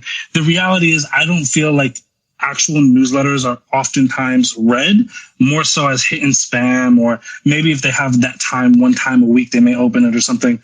I feel like it's not the most effective tool sometimes. So what I've told people is I'm not going to send you any newsletters. But if I have a space that I know that you're going to fall in love with, I will only send you a notification then for that space. My open rate has shot through the roof on my newsletter. People convert from my newsletter. And I think I have 750 people on my newsletter. But when I sent out a notification for a space that I did on Android technologies, almost everyone on my newsletter ended up showing to that thing. I'm now trying to pull my audience into an area where I don't have to depend upon Twitter notifications to let them know that this space is going on. But the other thing is, instead of just me relying on the title of my space to convince someone to come read, I can now have a paragraph, 2-paragraph speaker profile allocated to let people know why this would even be worth their time to attend. And I think that's crucial, especially from the conversion aspect, right? Especially if you have a space in the beginning where you can have several hundred people there, it's so much easier to convert more people to come in there because now they're curious. You've piqued curiosity. But the other thing is, and this is something that I think is crucial, right? And so I have a question for this space. How often are you in the audience of a space and you're saying, God, I really like this point, but I have no way to really express that to the speaker? If you agree with me, hit that heart icon and hit that 100 emoji for me. I just wanted to see a sense of show of hands. Have you ever been in a space and you've wanted to really get a point across to the speaker there? I see all the hundreds going. I see all the hundreds going, okay? For me, I utilize the pinned tweet of my space very carefully.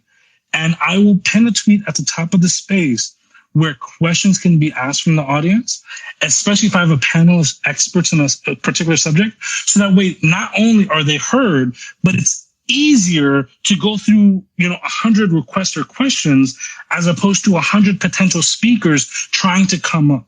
The other thing is when you have all those speakers trying to come up, some of them may ask a question right away. Some of them may go completely off topic and derail the discussion. But I think one of the biggest things is when they come up, if they aren't on point or they aren't relating to something on topic, it's really hard to sometimes pull them back unless you're an aggressive host where you're like, hey, this is completely off topic. I'm sending you back to the audience. That's difficult for a lot of human beings to kind of do in their space, right? Because it's a very aggressive approach. For a lot of people, they're not aggressive by nature. So how do you control that? Well, if I have you asking your questions in the top pinned tweet, I can now control the narrative. And if I see something that's completely off topic, it's not derailing my space. Ever since I've implemented that, I've found the retention being significantly higher, but I've also noticed people walk away with more value or talking points or action items or really things to like just think about. And I'll often find tweets, and I always have a call to action at the end of my space where at the end of the space, please tweet me 1 or 2 takeaways that you had so that way I know what's more relevant to you as a listener. And they'll start giving me feedback. They'll give me those takeaways. But of course, it also helps when they're sharing that tweet for others to say, wow, Danny's space really was talking about XYZ. I probably should have been there. And it's like, and I'll see those comments and say, well, there's always next time, right? Sign up for the newsletter. You'll get a notification or turn on notifications on the Twitter app. You don't have to turn on all notifications. I run my mouth way too much on this application for you to have all notifications on. You're going to get spammed all day long with all the tweets that I make. But you can turn notifications specifically on for whenever I do a broadcast or I'm in a space. Well, guess what? When that happens, people are instantly joining the space the second I start it, as opposed to me waiting 5 or 10 minutes, hopefully trying to get more people on. The other thing, and I thought this was a really, really interesting question from Hatham that he asked, how do you gauge how long to do a space? I don't always have a set time, but what I look for is the actual engagement happening in the space. So if I start seeing people dropping like flies, if I see questions stop coming in, if I see speaker requests starting to go down, or if I make a call for like an emoji to be pressed, and I'm only getting like 2 or 3 people doing it, that is a clear sign I'm past the time I should have ended this thing already. So I need to wrap up right away. But now that I've been doing it for a while, I'm very mindful of that engagement. And once I start seeing numbers go down or like attention start drifting, that means they're no longer getting value out of that. But the other thing is, don't do a space just to hear your mouth run. Have a purpose for it. Have value that you want to bring to the conversation. Value attracts value-minded people. Value attracts people searching for value. Both of those things, right? So it's going to attract people that are interested in adding value, but it's also going to attract people that are searching for that thing. And so when, for example, I'm in the technology sector. So for me, I help people land jobs in tech. I've helped over 700 people land their first jobs in tech in the last 20 months alone. I've helped a lot of people, transform their careers from like working in restaurants to working in software and making, 6 figures and all the good stuff. But for me, I make sure that if I'm doing a space, it has an actual purpose. Like, we have a hiring manager speaking today. We're doing mock interviews today. We're doing live LinkedIn reviews today. We're doing resume feedback today. We're doing how can you fix your software? How can you elevate your career? Or what can you do to take you from A to B? Like actionable things. Guess what? Because that has become now the norm for my space, people have felt they can't afford to miss it. Like they would literally lose value and time by missing that thing. And because of that, the urgency to join has increased exponentially. Hope that helps. That was another masterclass in a masterclass. That was Amazing, amazing insight, Danny. I'm sure a lot of us learned a lot today. Thank you so much for your insight. This is something we all needed to learn and hear today. These are the skills that will set you apart when it comes to your spaces. This is how your audio content becomes a masterpiece than just another space that is just running in the background. These are the skills that you need to master to stand out, to provide value, to help. If your mission is to help, this is exactly. Now you know how to help. This is your blueprint. This session today is your blueprint for those who have not started yet. Today is your blueprint. And this is a recorded session. So glad we got that on recording, and it will be available soon. I will send out the link to everyone to hear this, because I think, like Haitham said, Haitham, I'm with you on that one. I don't think I can ever stop listening to this. Next we have with us is Samantha. Thank you for being patient. Hey, everyone. Hey, Danny, while you're still up, I don't know if you're following Gia yet, but I hope you do, because she's got some really great spaces that she's been running, and I don't want you to miss them either. So my name is Samantha Postman, and I am a global thought leader, and I kind of debuted in Twitter Spaces, and that's how I've become quite well known in the spaces, and I get asked to speak in lots of them. What I did notice, which kind of surprised me, is how connected people feel to the speakers. And that's something that kind of shocked me. I've done some public speaking before, which has been like on a stage or in a group setting. And there's always been coffee requests and people saying, hey, I really connected with what you're saying. But when I came to Twitter Spaces, I really noticed a difference, an extra depth to it. And I have been actually looking this up, and scientifically, they've done studies and compared people who watched a video and then compared people who listened to an audio, and people felt more connected to people that they just listened to their voice to, as opposed to just the video. So I found that extremely interesting, and why I think live audio is becoming so popular, as well as there's, especially in live spaces, there's a vulnerability and an unpredictability that happens with it. And people love that. You have to pay attention a lot closer because you can't just predict what they're going to say. And so because of that, people were paying attention a lot more. I do want to reiterate what Danny was saying. If any of you really want to master Twitter Spaces, I definitely recommend showing up to his spaces. He has really mastered the idea of putting a lead tweet or a master tweet in the nest, and then people just put their comments in. And sometimes, he runs really long spaces. And so sometimes I will come in and out and I can just read those and get a pretty good idea of what's been going on in the space. But for any of us who are content creators, it's very valuable, because what will happen is people in the space will start reading them, and then they'll start, they'll hit like and which ones they like and they love. And so that helps him prioritize which ones to talk about in the space, the ones that are getting the most engagement. Now, eventually we're going to have a little chat feature within the Twitter space, and we'll be able to do that a different way. But it's definitely a way to leverage audio. And I just wanted to talk about those of you who are talking about ums and ahs. Remember that we don't need to be perfect. We think we do, but we don't. And Gia and I were just talking about this before she started the space today. Just aim for excellence, but you don't have to aim for perfection. A lot of people are waiting to be perfect. If you wait to be perfect, you never will start something, because the line always moves. You'll always find another reason not to start. So as soon as you start, you've now become active. And as soon as you're active, you can continue to be excellent. I make mistakes all the time. If I'm really tired, I don't run as good of a space as I do when I'm really sharp. But then most people don't really notice. It's only you who are going to notice. I do recommend, though, that you get a lot of water, because if you run a long space, you may need like 3 liters of water. And you guys are laughing. True story. This is totally true. And honestly, so I'm going to just bunk one thing that Danny says. Sometimes there'll be someone in the space that's a long speaker, or we get to know each other. And if I need a bio break, I know we're on recording, but if I need a bio break, I will invite that person to speak and then let them go, because I can, because it gives me an opportunity to just take a break and come back, or I can actually just say that. I know I'm saying that out loud and I probably shouldn't be, but I'm going to, or I can DM someone in the group. So just a little trick, because some of you are like, how do I run a 3-hour Twitter space, and how some of you are doing it. We sometimes just DM someone and say, take a little extra longer to speak in this space, and then I can go grab some more water, or just like walk around really quick before I come back. So that's just my little side note there. Billy, I do have a question for you though. What I really want to know is mistakes that you see people make, or mistakes that you made and you wish that you would have learned earlier. If there's anything you can think of, like talking to your younger self, and what would you have done that you wished you would have just learned a lot quicker? Well, you want the whole list or the top 10? Yeah.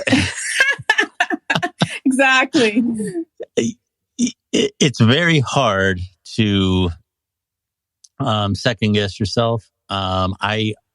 Going back, knowing what I know now, there's always something that, I wish I would have done. I can tell you that when I first started my business, and when I was very young, when I was 19, 20, 21 years old, and I've had full-time, over the last 30 years, I've had full-time jobs. I've always pretty much had some sort of a side business. And sometimes I've relied on my full-time job more than others. But starting out in life, about that time I was 20 years old, I started a business, and I pretty much worked for myself for about 10 years. And that first 5 years there, every once in a while, my late mother would say, you've been very lucky. And I always, I'm lucky, I'm smart, I'm talented, I'm all these other things. And it wasn't too much longer. About the time I turned 30, I started hitting some financial problems. And I made a lot of mistakes. And one of those mistakes was presuming that the good times, so to speak, the right decisions that I might have made by luck or by chance or by being smart, whatever the case may be, things change. And I did not keep up with some of the things that were going on in the industry. There was a big shift, as I recall, in some of the tax laws in terms of what you could write off. And a lot of the services that we were providing were being written off by these larger companies, and they couldn't do it anymore. And here again, there's just one little thing like that after another I did not adjust for. And I learned pretty quickly that my mom was right. I was lucky. I just, for whatever reason, fell into the things I was doing at the right time in the right place. And it isn't always like that. There's an old adage that survival of the fittest is kind of a misnomer. It's really your ability to adapt to change that is the true tale of how your longevity is going to be. And presuming that you're always going to be a certain way, that business is always going to be coming, you really need to look several years ahead and be aware of the changes that are coming. And presuming that things were the way that I was when I was 20 years old and they were always going to stay that way was probably the biggest mistake I ever made. That's my answer. Yeah, but you obviously learn from those mistakes as well. By the way, I'm a tax accountant by first trade. So okay. I've heard that story quite often, not keeping up with the taxes. Anyone who's in this space, if you are a creator, I totally recommend that you invest in taking a small course on taxes, even if you hire someone, because it will be a huge detriment to you if you find out a year and a half later after you've been a creator that you should have done your books differently, or you could have moved things around and done a better job strategically. And it will prevent you from doing great creative work if you are completely taxed with your taxes, to be honest. So I have one more question while I have you, is just rhythm. And that's something that I struggle with. So I feel like my rhythm needs some work. And I'm wondering if you have any tips on rhythm. You mean in terms of your speaking style? Mm-hmm. That comes with practice, and it comes with listening to yourself. And I'll tell you, this is going to sound very odd, but I mentioned that I did stand-up for a while. And prior to doing stand-up, I went through there was a group of about, I'm going to say 6 or 7 of us that went through a course that was done by professional comedians on how to do stand-up. And I got to tell you, and this is no joke, that timing, how to set up a joke, things like throwbacks where you make a joke based upon something you said earlier, all those little tricks. It's well known now that if you want to be a public speaker or a good communicator, to do some stand-up. And if you can, go through a group like I did, because your timing, I could tell you something that George Carlin said word for word, and it wouldn't come off the same way because of the way he presented it, of the way he set it up and the way he executed it.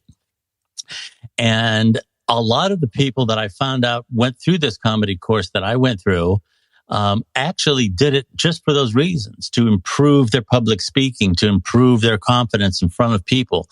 And just a simple thing like that, joining an improv group is another one. And depending on where you're at, there's a lot of them that, they just do it for fun. There's no fee to get involved. These are all things that will very much help you. And like I said, that's probably one of the best things I ever did, was doing that stint that I did as a stand-up comedian, because it really makes a difference in how you present your material, how you speak with confidence. And here again, the timing is everything. How you set that joke up, how you set up your premise, and how you go in for the kill is what makes it funny. It's not just the words themselves. It's the timing. And doing stuff like that is a great way to improve your rhythm. All right. Thank you. You're an exceptional speaker. Thank you very much. I learned a lot. Well, thank you. Thank you. You rock an amazing spaces, Gia. I love you. You're like the best discovery on Twitter in a long time. Yes. Gia rocks. Thank you, guys. Like I mentioned before, I really appreciate you. It's the community. It's the guests that highlights the spaces.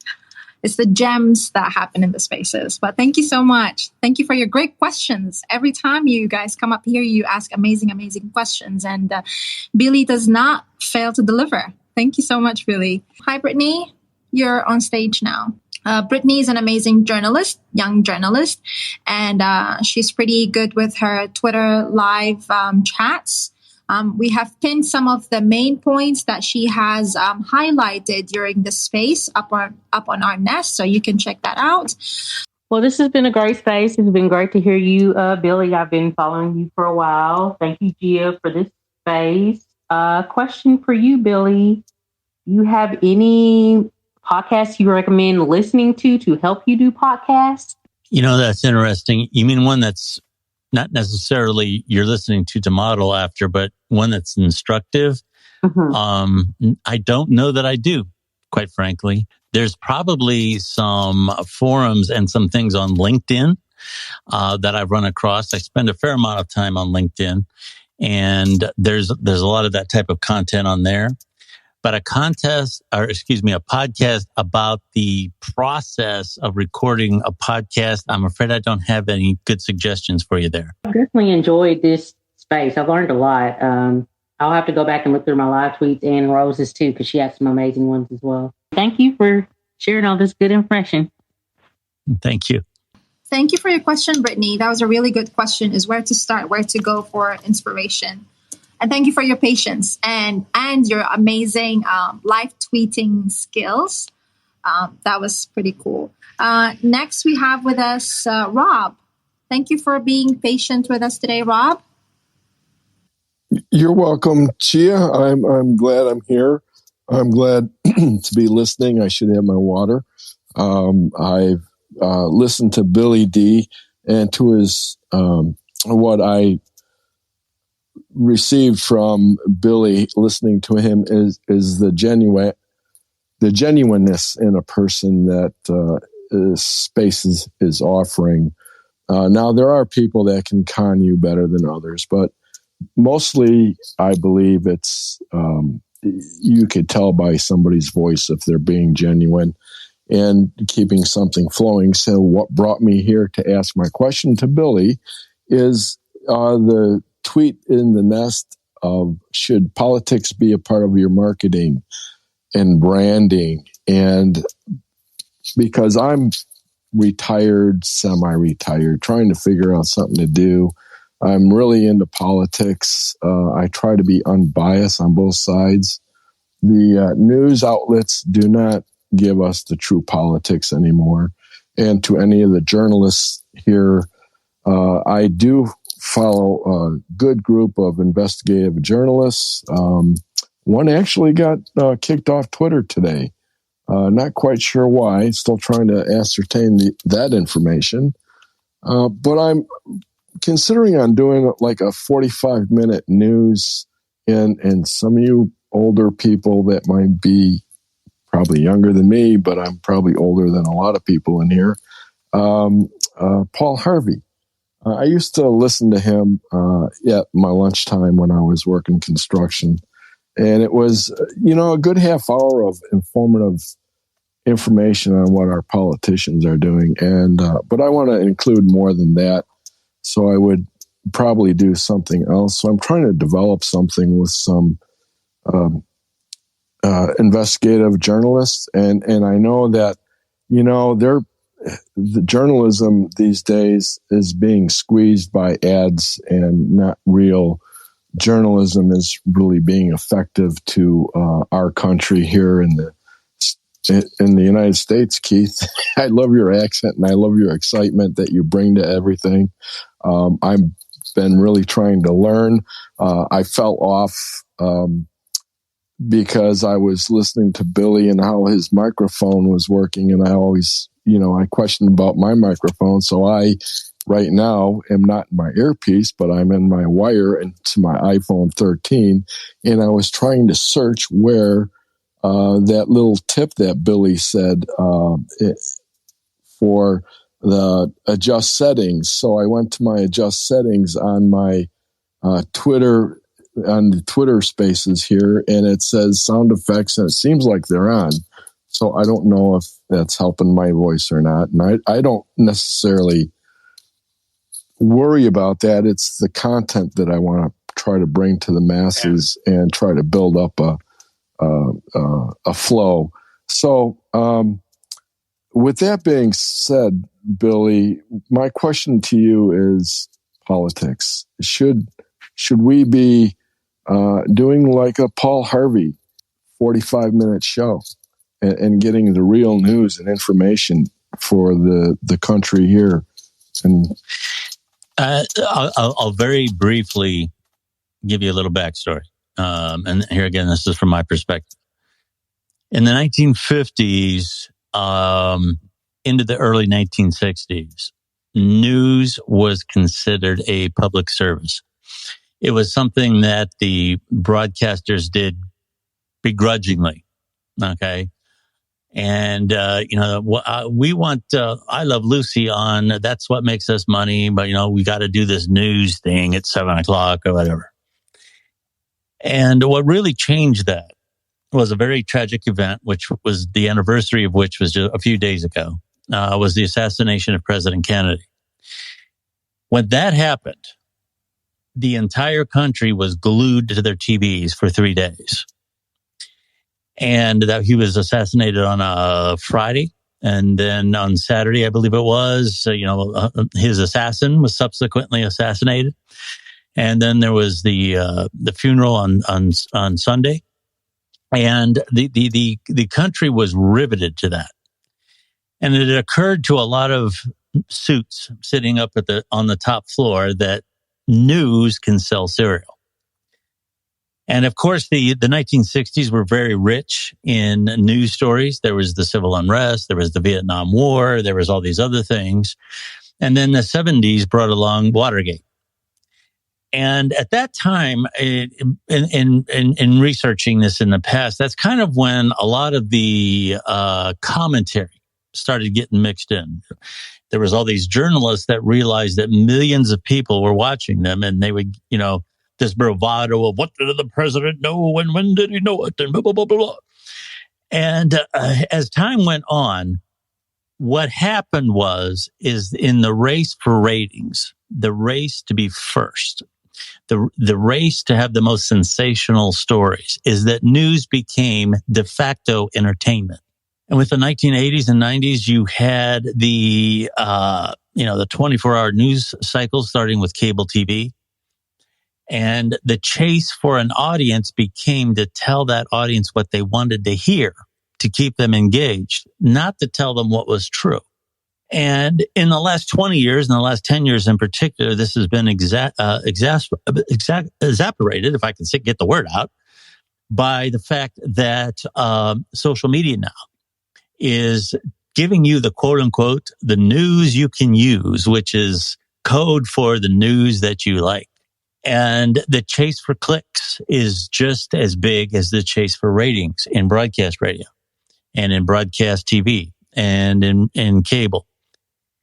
And unfortunately, I don't know that if Walter Cronkite, who famously did not announce the president was dead until he had confirmation. He didn't want to be first. He wanted to be correct.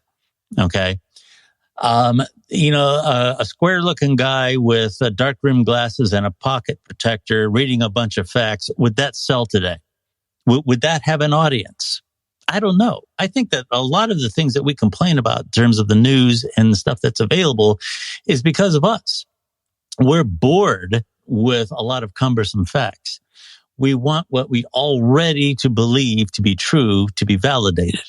And that's a very tough nut to crack. I personally, I've done shows that have talked about politics and political subjects, but to chase that as a mainstay and try to navigate the climate as it is today, I'm not so sure I have a good suggestion of how to do that. You mentioned Paul Harvey.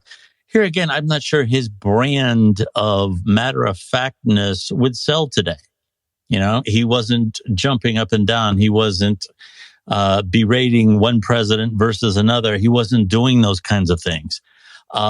So you're in an environment now where being entertaining, maintaining your following, even cable news has the feel of social media. It's how many followers do you have as a news organization now, as opposed to people that want journalism. So that's a very tough minefield. And if you want to try to carve out a new path for objective opinion, I tell you what, man, I'm all for it. But finding an audience that is going to respond to that is going to take some time. Because right now you're either for me or you're against me. And I don't know how we got here or what can correct it, but I can tell you that that's a very tough genre to try to tackle right now. Thank you so much, Rob. Yeah, Billy. Thank you so much, Rob. That was a great question, because this is what we're discussing today is how to elevate your experience, how to leverage social audio to provide the best experience for your audience. And one of those ways to leverage your experience is through technology, is through which headset to use. I agree with Billy. I prefer wired headsets. I use the lightning cable, the lightning cable headset. I have AirPods, and I did a space to test which one actually has the best quality, and it was the wired one. AirPods now are just sitting there for conversations and listening to music, but wired cables do provide, and you're trying to cut as much error, to minimize as much error as you can when you're hosting spaces. So that was a great question. Thank you so much, Rob. Next we have with us is Dr. Safa, and then at the end we have Rampart. Thank you so much for sticking with us. I know this has been a very long wait for you, but I really appreciate you. Welcome to the stage. And with that, with Rampart, we're closing and Ashraf. Ashraf, he's my friend. He's here today with us. And Ashraf. And with that, we're closing the space after Ashraf. Thank you. Go ahead, Dr. Safa.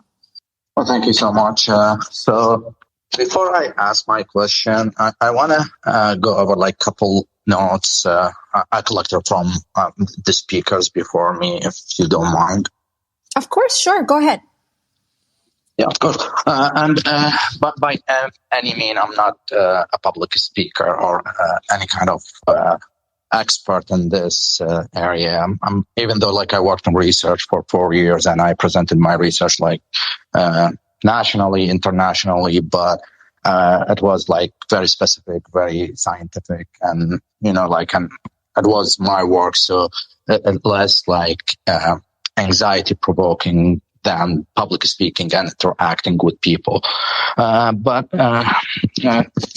Since I mentioned anxiety, I think one of the most important things that people need to learn is how to mitigate anxiety prior to talk to people.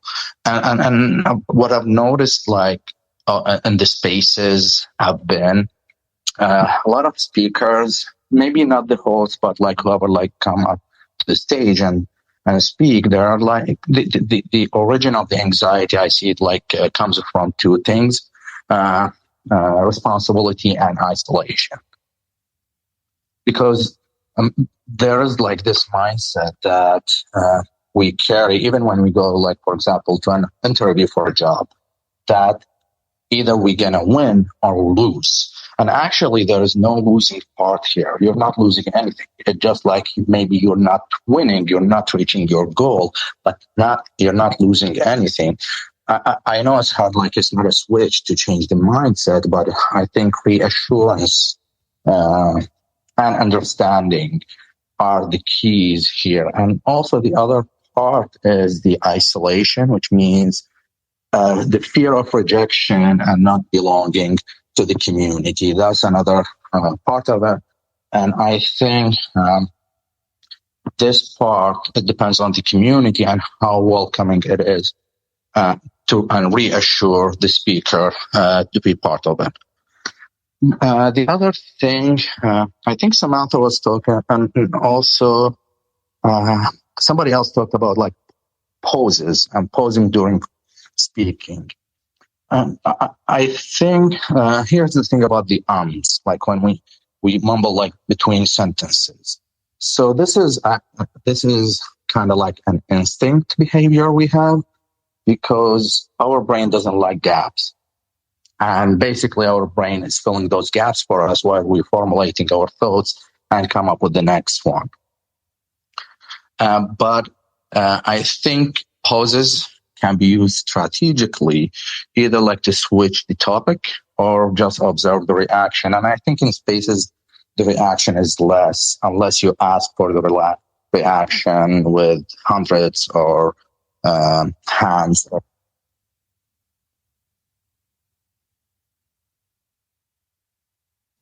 Hello? Hello? Oh, yes, you're back. Oh, yeah. Where did you lose me? I thought because Keith lost the mic, so I thought there was a bug happening to you as well. So what was the last thing you heard? I don't know. No, you can continue. Yes, so I talked about the poses and the arms and how arms are like instinct, and because our brain doesn't like the gaps, and the uses of poses, it can be used strategically. So those are my points about these topics. But my question to Bill, how to prepare yourself, and what's the difference between a conversation and a presentation, and how to differentiate where you're at in the spaces. And the other thing is more technical. The other question, which is, I've noticed whenever I start my own space, even though it carries like the same tag, which is mental health, I see like the interaction is less people join. But if I join the same, like another space with the same name and retweet it, I see more people joining that one. How to work around this? The first part of your question was like a conversation versus a presentation. In radio, they always tell you that you're always having a conversation with your audience in terms of you're speaking to one person. You're never on a microphone talking to 10,000 people. You're on a microphone speaking to one listener. And it comes back to that intimacy of audio that we talked about earlier. And your style of speaking in that situation is essentially one-on-one. That should be your mindset. A presentation is something that you're probably, even though it may still be the same thing technically when you're in front of a room, but a room full of people, and I don't know why, I can tell you this when I did stand-up, a room full of people will have a personality. And I don't know how it happens, but they have a certain personality collectively. Yes, when you, I could tell I could tell. I walk. Yeah, I could tell I could tell a joke on one night. Do go through a little routine, and the place was just raucous. They were laughing, and I could do it on another night, and all 300 people that were in there that night, dead silence. And you would think that there, as individuals, there'd be some people laugh on any given night, that there would be a certain percentage. But for some reason, collectively, the room had a personality. And doing a presentation, you have to be sensitive to that. You have to be able looking over the crowd, noticing when people are looking away, when they're looking down, when they're smiling, when they're not smiling. So a presentation is a bit of a different beast. There's a dynamic when you're talking to a group versus talking one-on-one. And that's probably the key difference. You when you are interacting with a group and you're in front of a room doing a presentation, whether it be for business or whatever, you can give that same presentation on 2 different days and have a completely different reaction from the crowd. And I don't know what the formula is for gauging that, but you just have to be aware of it and adjust as you go along. As a performer, for lack of a better word, you have to be able to adjust your presentation as you're going along. When you're speaking one-on-one, it's all about that interactive communication with one person. Now, I'm not exactly sure I understood in terms of, getting reaction or getting interaction from a given tweet, a group tweet or what have you. Here again, Gia can probably talk about that with a little bit more authority than I can. For me, I can tell you it's kind of the same thing as the luck of the draw.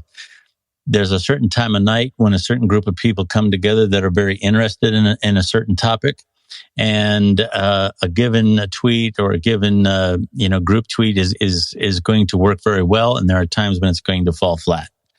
I don't know that I have I think maybe if you would kind of track what time of day that this is happening for you, that might be an indicator as to when your audience is available. That's just a guess on my part. I would almost kind of defer to Gia on that one. She might have some ideas. Thank you so much, Billy. That's a great question, actually. Experimentation. That's my answer. Just keep experimenting. Develop a hypothesis. Develop a goal. Sit down. Think about what you need to do. What is your goal? What is your ROI out of this? Write it down. And once you have identified that, then experiment in different times of the day with different topics. I do the same thing when it comes to testing. When it comes to testing for A/B testing for marketing, we do the same thing. We develop 2 ads, 2 with different same audience, but 2, for example, different pictures, different titles, and we send them out. And once we send them out, the results we get is what we will push through. So, for example, if A was doing very well through the time, the colors, the title, everything, then that's the one we go through. So this is, it's just experimenting, because each one of us here has different audiences, different time zones. I, for one, I'm an African and I live in Asia, and my audience is American. I'm African American. And so for me, for example, if I start doing my spaces when it comes to Asian time, no one is going to come because everyone is asleep in the US at that time. I will get people from Australia, New Zealand, and Singapore, Malaysia, this side of the world. But if I run it around, let's say 3 a.m. EST, I'm going to get the Africa side, Africa, Middle East, Arab. And if I run it at 8 a.m. EST, that's nighttime for all of us here, and the US is waking up. It's morning time for everyone over there on that side of the hemisphere. So it really goes to testing. So test your subjects, experiment. Do not be afraid to test. Just find your topics. Again, that stems from your purpose of these spaces, your purpose of your topics. What is your goal at the end of the day? What is your purpose behind these spaces? Because you really don't want to waste your time, effort, money, energy on things that do not have any kind of ROI. And when I speak of ROI, I don't just mean money. ROI of time, ROI of connections, ROI of networking, ROI of personal growth, for example, learning new skills.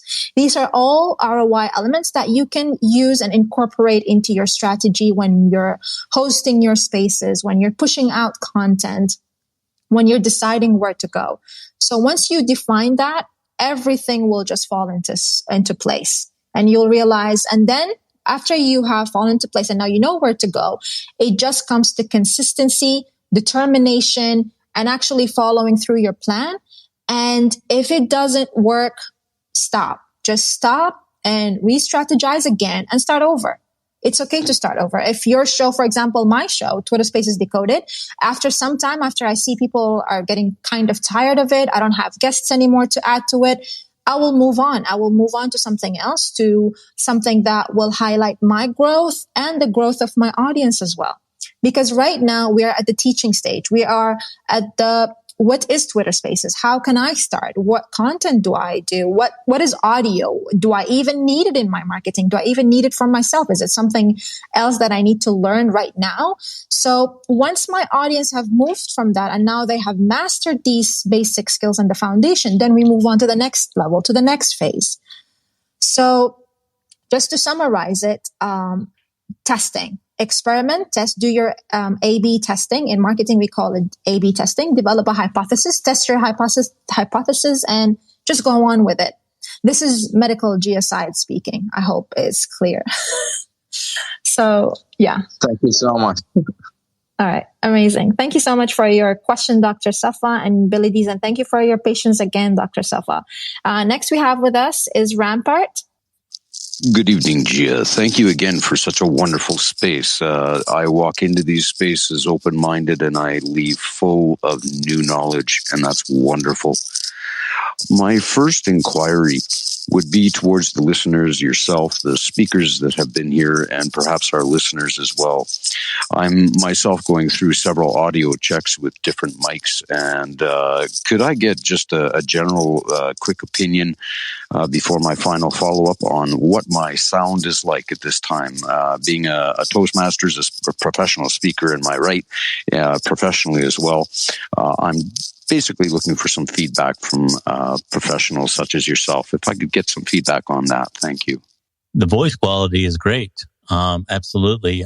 There's some shuffling there. I'm not sure if you're using some sort of earpieces where you got some things dangling from your head, but there's some noise. There's some like almost like a necklace type thing. So I'm not sure if you're wearing your mic in some way that's causing some noise.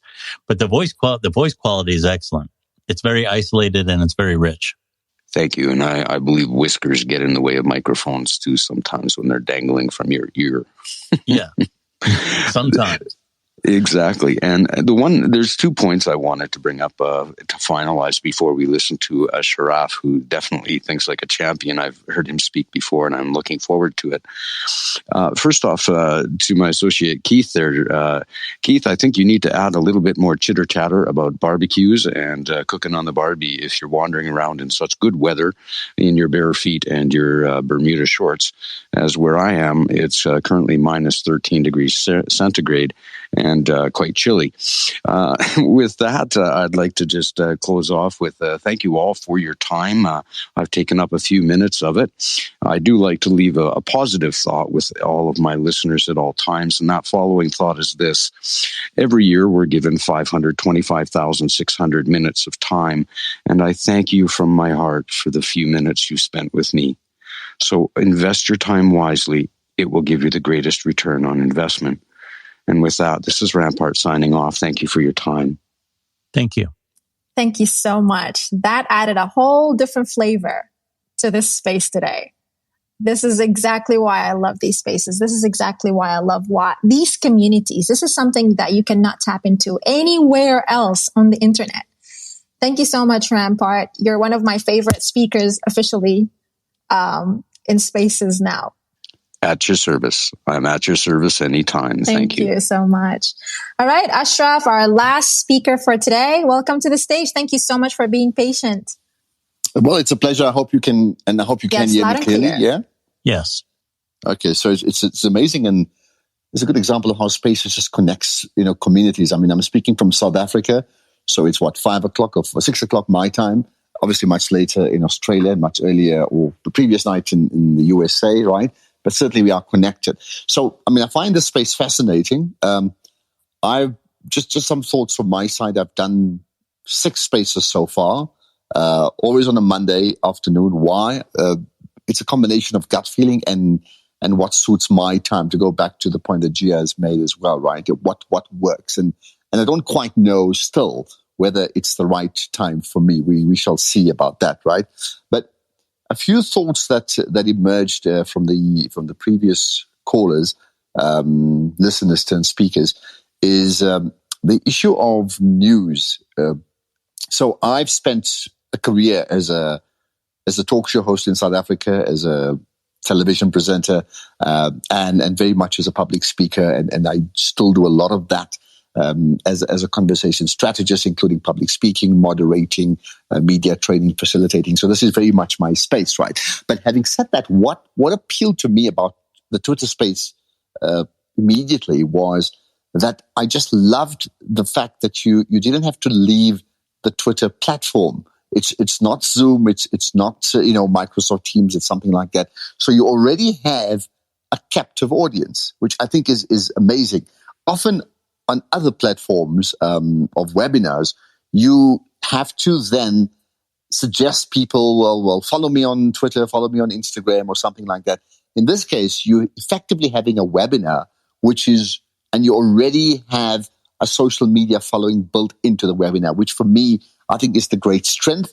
And therefore, besides using emojis to indicate whether you like what the person said or did not, I think the other aspect that is so powerful about this is the fact that you can tweet as you're listening, and you live tweet in the moment, which means you amplify the conversations right away. So I have certainly made a point in the 6 that I've done, and it's early days for me, to encourage the speakers and to encourage the audience, not just to give us the thumbs up and a punch, they like something, or the 100% if they agree, but to also comment via a tweet, because that amplifies not only their thoughts, but often the thoughts of the speakers to a very, very different audience. And Twitter, at its core, is in fact an information-based platform. So it is brought up early on from one of the other speakers, like what's right and what isn't. Like, so for me,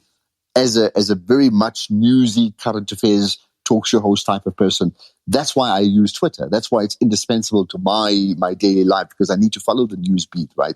And most people who follow Twitter don't expect to listen to TikTok on Twitter. There's a different dimension to TikTok or to Instagram or Facebook, right? So for me, that's particularly important. What is it that you really want?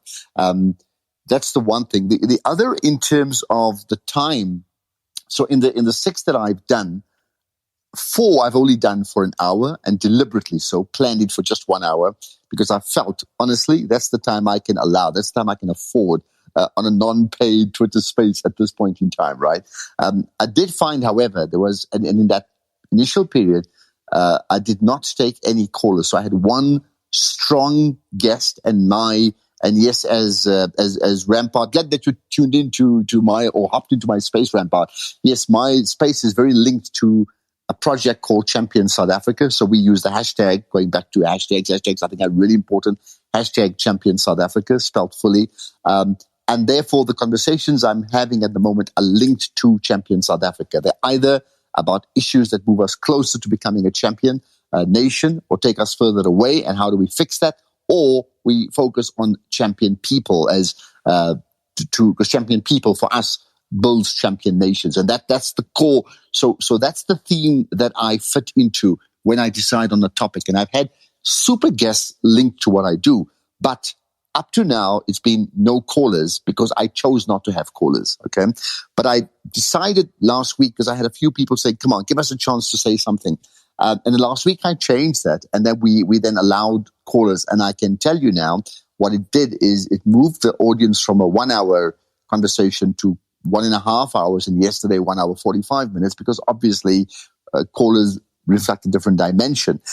And I must say, with hindsight, going back to Gia's point about testing, that has certainly added a different dimension. There's a lot more engagement between people. And the truth for me, allowing callers was the most natural thing around because I'm a talk show host. So I've done that before, right? But I just felt I don't really want to do that. I had nothing to prove by doing that. But the reality is, yes, we learn all the time. Perhaps the final point for me now is, where do I see this going? I certainly see me growing, and my platform doesn't have big numbers, right? I think if you're doing, my assessment is, if you're doing something highly controversial and you're raising a really controversial issue, the numbers just flood in because it becomes a newsroom, okay? Number one. The other is, if you're offering a service, like for me, this particular space offers a service, it's a how-to. I find the how-tos tend to get very, very big numbers. How to find a job, how to train yourself to fill in the CV, something like that. You find people just hop onto because of an immediate need for them. So at this point in time, a lot of what I'm doing is maybe not the direct how-tos, but very much ideological, right? If, however, I did a how-to, I think there could be a different scenario completely. But I'm happy with this for the moment. Do I need to do more? Do I need to add different dimensions to it? I probably will. But then again, it's a question of more time. And then are there opportunities for me to money generate or revenue generate to justify spending my time in that space? And how is it aligned to the Champion South Africa movement or project? The other part is I certainly have hosted a marketing and branding show before, so there could be considerations around that, right? But the point is, I think that we're at a time where we're just learning new things. What I do also like, finally, about the spaces in general is how supportive, and I don't know what the right word is for people in the spaces. Do we say people in the spaces? I don't know. We need to find out what they're not delegates. They're not, are they just speakers, listeners? I don't know. But what I do find is how supportive people are for each other, with each other, to each other. By amplifying what is being done by tweeting that I'm in that space, and I see that across the board. And then you find, someone said to me once that writing a book, which I have not written, writing a book is the best business card you can have, okay? Alternatively, hosting a space or even being a listener turned speaker on a space is, in fact, now the best business card you can have, because what it does, it amplifies who you are, it establishes who you are to a completely unknown audience, as I'm doing right now, and I'm therefore learning so much about others. The last thing, and I find this, and whether it's a good thing or not, you can debate it. There's a bias from Twitter that if you have a Twitter verified account, as I have, as you can see, you tend to get pushed up to the top two lines no matter what. Okay, which I think is the way of Twitter, sort of in many ways affirming the type of audience they have.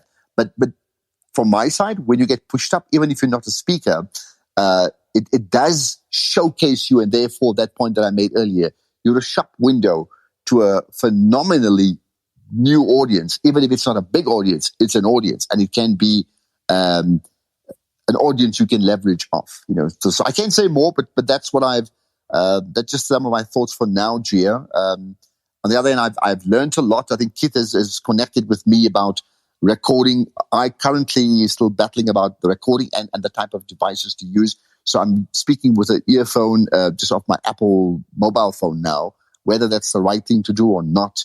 And I have the mobile phone in my hand, whether that's the right thing or I need to up it, that I'm open to advice, which doesn't have to be done live. You can DM me, and I'm happy to consider all those options, because the truth is, to go back to what Rampart said,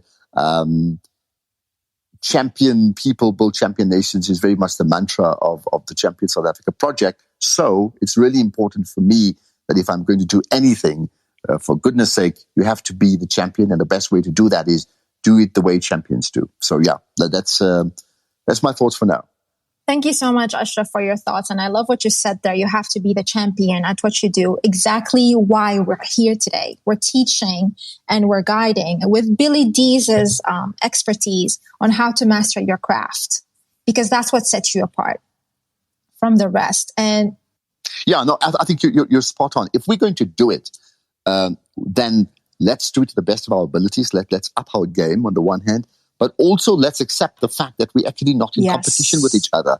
That the key thing, firstly, is not to say, well, I want to have the best space, so just ignore the rest. The first thing, if we're going to play in this space, and I see Fiona also from South Africa, who does lots of career things and does it phenomenally well, I think, in South Africa, who's just hopped into the space here. The first thing we have to do is to grow the space. So if you're in the, if you started a football club, you can't say, I want to be the best, I want to have a football club with the best supporters in the world. The first thing is to have a league so you can play with other people, right? Otherwise, you're a football club on your own. So in the same way, one thing is having your own space, but we then have a self-interest to grow the entire industry by amplifying it throughout our own Twitter handles and spaces. And I think that's what we're doing right now. And we should do that a lot more aggressively. Precisely. And this is where I come in when it comes to my belief. When it comes to creating content, when it comes to creating shows and doing it right, you want to stay here for the long run, spend some time on your foundation, spend some time learning and understanding where all of this is coming from. Take the time, and you can look at competition to get inspired, to know where people are headed, because that's very important. You don't want to sit and be focused and bury yourself into trying to mastering your craft without looking around you to see what's happening, because otherwise you're going to be left behind. But also take the time to develop your craft. Take the time to develop your voice, because that's important in a space like this. A space, when it comes to this area of social audio, is that take time to master it, understand it, be good at it, experiment with it. And I love every single thing Ashraf said. So Ashraf, from what I'm hearing, as a seasoned host like yourself, are these sessions something that you would be tapped into? Something, because we did a poll. It's up on the Nest as social audio creatives. This is something I came up with yesterday because we are creatives. We are creating something. We asked the people, would you rather learn something about content creation, communication skills, marketing your show and space, or other things that you would like to learn?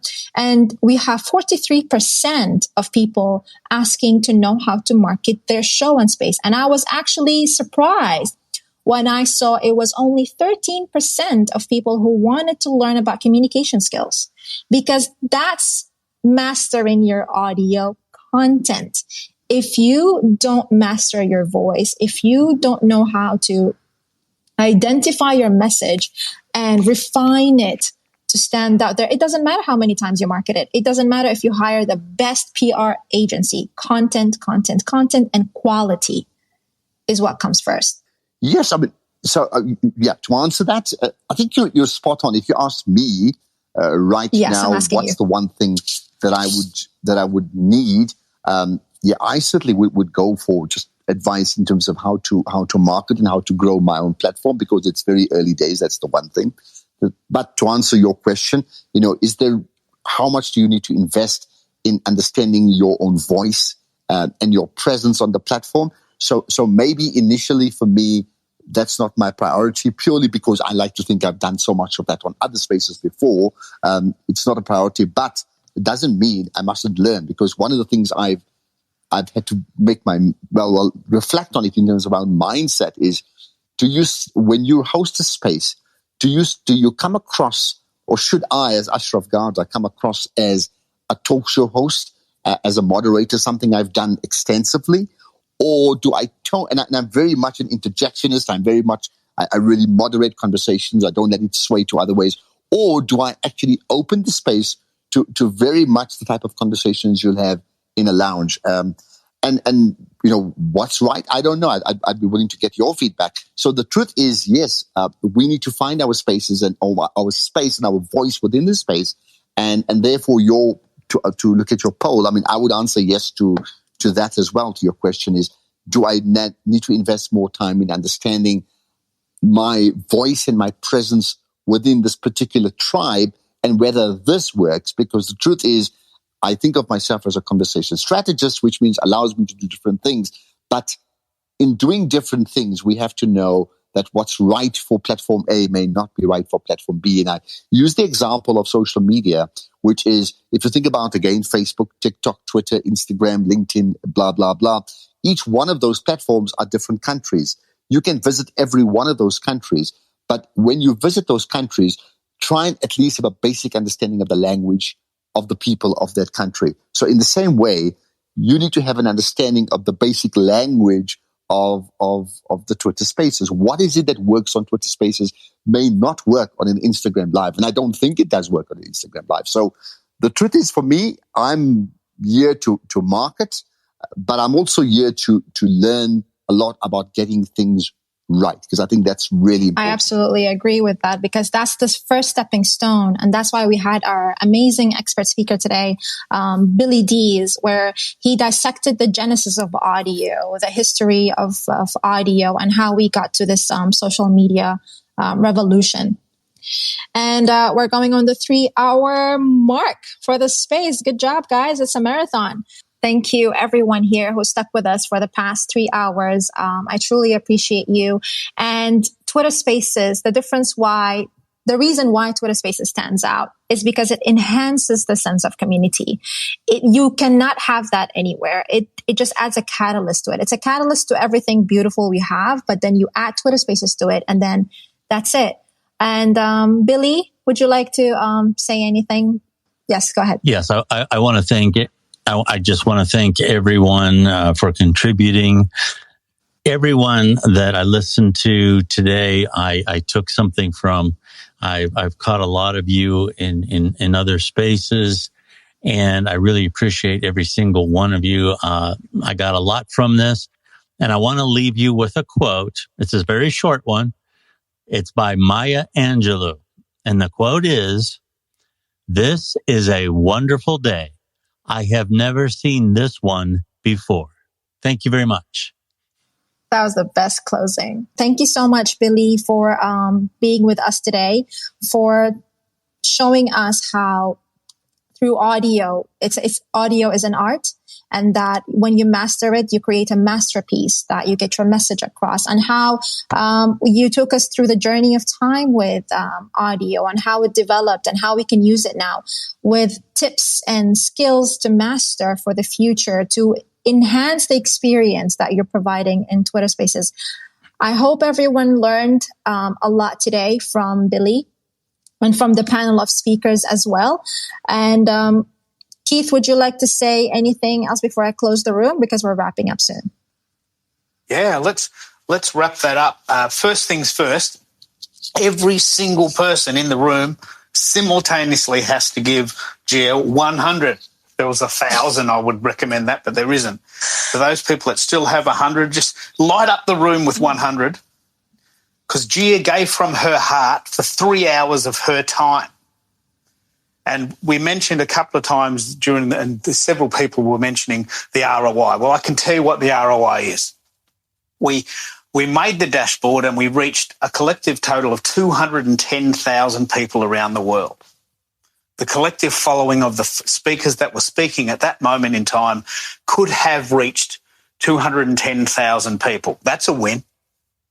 We had at one stage 65 people on the call at one time, and that we've had so far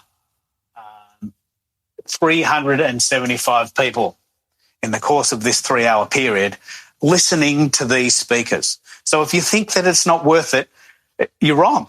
It's worth it. And this is a site called diacon.com. You can actually basically track your shows for $2 a show. I don't work for them. I just love the site. We know now that the average person in that 3-hour period stayed for an average of 22 minutes.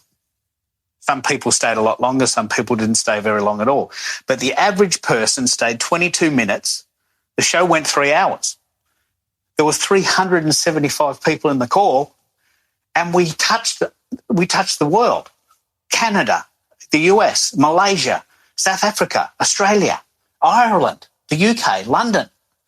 We had the whole world on this call at one stage, some of them on the stage. So I'm here to basically sing the praises of Twitter Spaces and pull them apart. I'm just using my phone and a thing that came in the box with the little proximity detector. What do you call it? The proximity effect.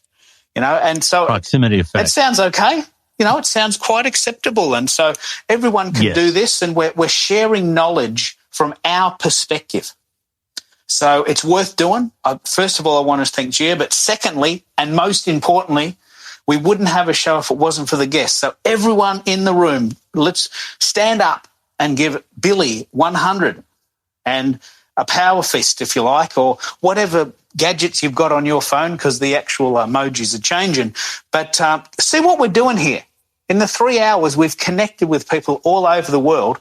But look, I'll throw it back to you, Gia, to wrap up. Give yourself a pat on the back and go and get some lunch. And I'm going to get ready for dinner. Thank you so much, Keith. And thank you for highlighting statistics as well. They're important because you can measure the flow of your space, the topic, the content, everything we highlighted today.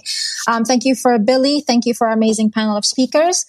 For those who came late into the show, Twitter Spaces Decoded is a weekly show where I bring in experts from different backgrounds and different industries, and they highlight Twitter Spaces and they decode social audio and how they use that for their communities, how they leverage their branding, etc. So far we have interviewed an expert for Bitcoin industry, and we had Keith, our first guest, with Twitter marketing.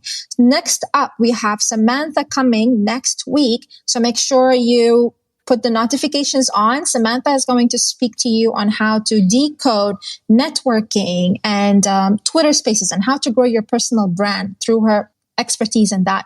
And then we have coming podcasting, and also from an education perspective with Bunsen and Burner right there, those amazing dogs right there. And you're going to learn from an educator perspective how they run their Twitter Spaces. So this is where Twitter Spaces Decoded comes in. We help you understand social audio, Twitter Spaces, where to start, and how to master your craft. If you would like to become a speaker, please send me a DM and I'll have an interview with you, and then we can see how we can do that. Thank you so much again. Twitter Spaces Decoded, Gia out.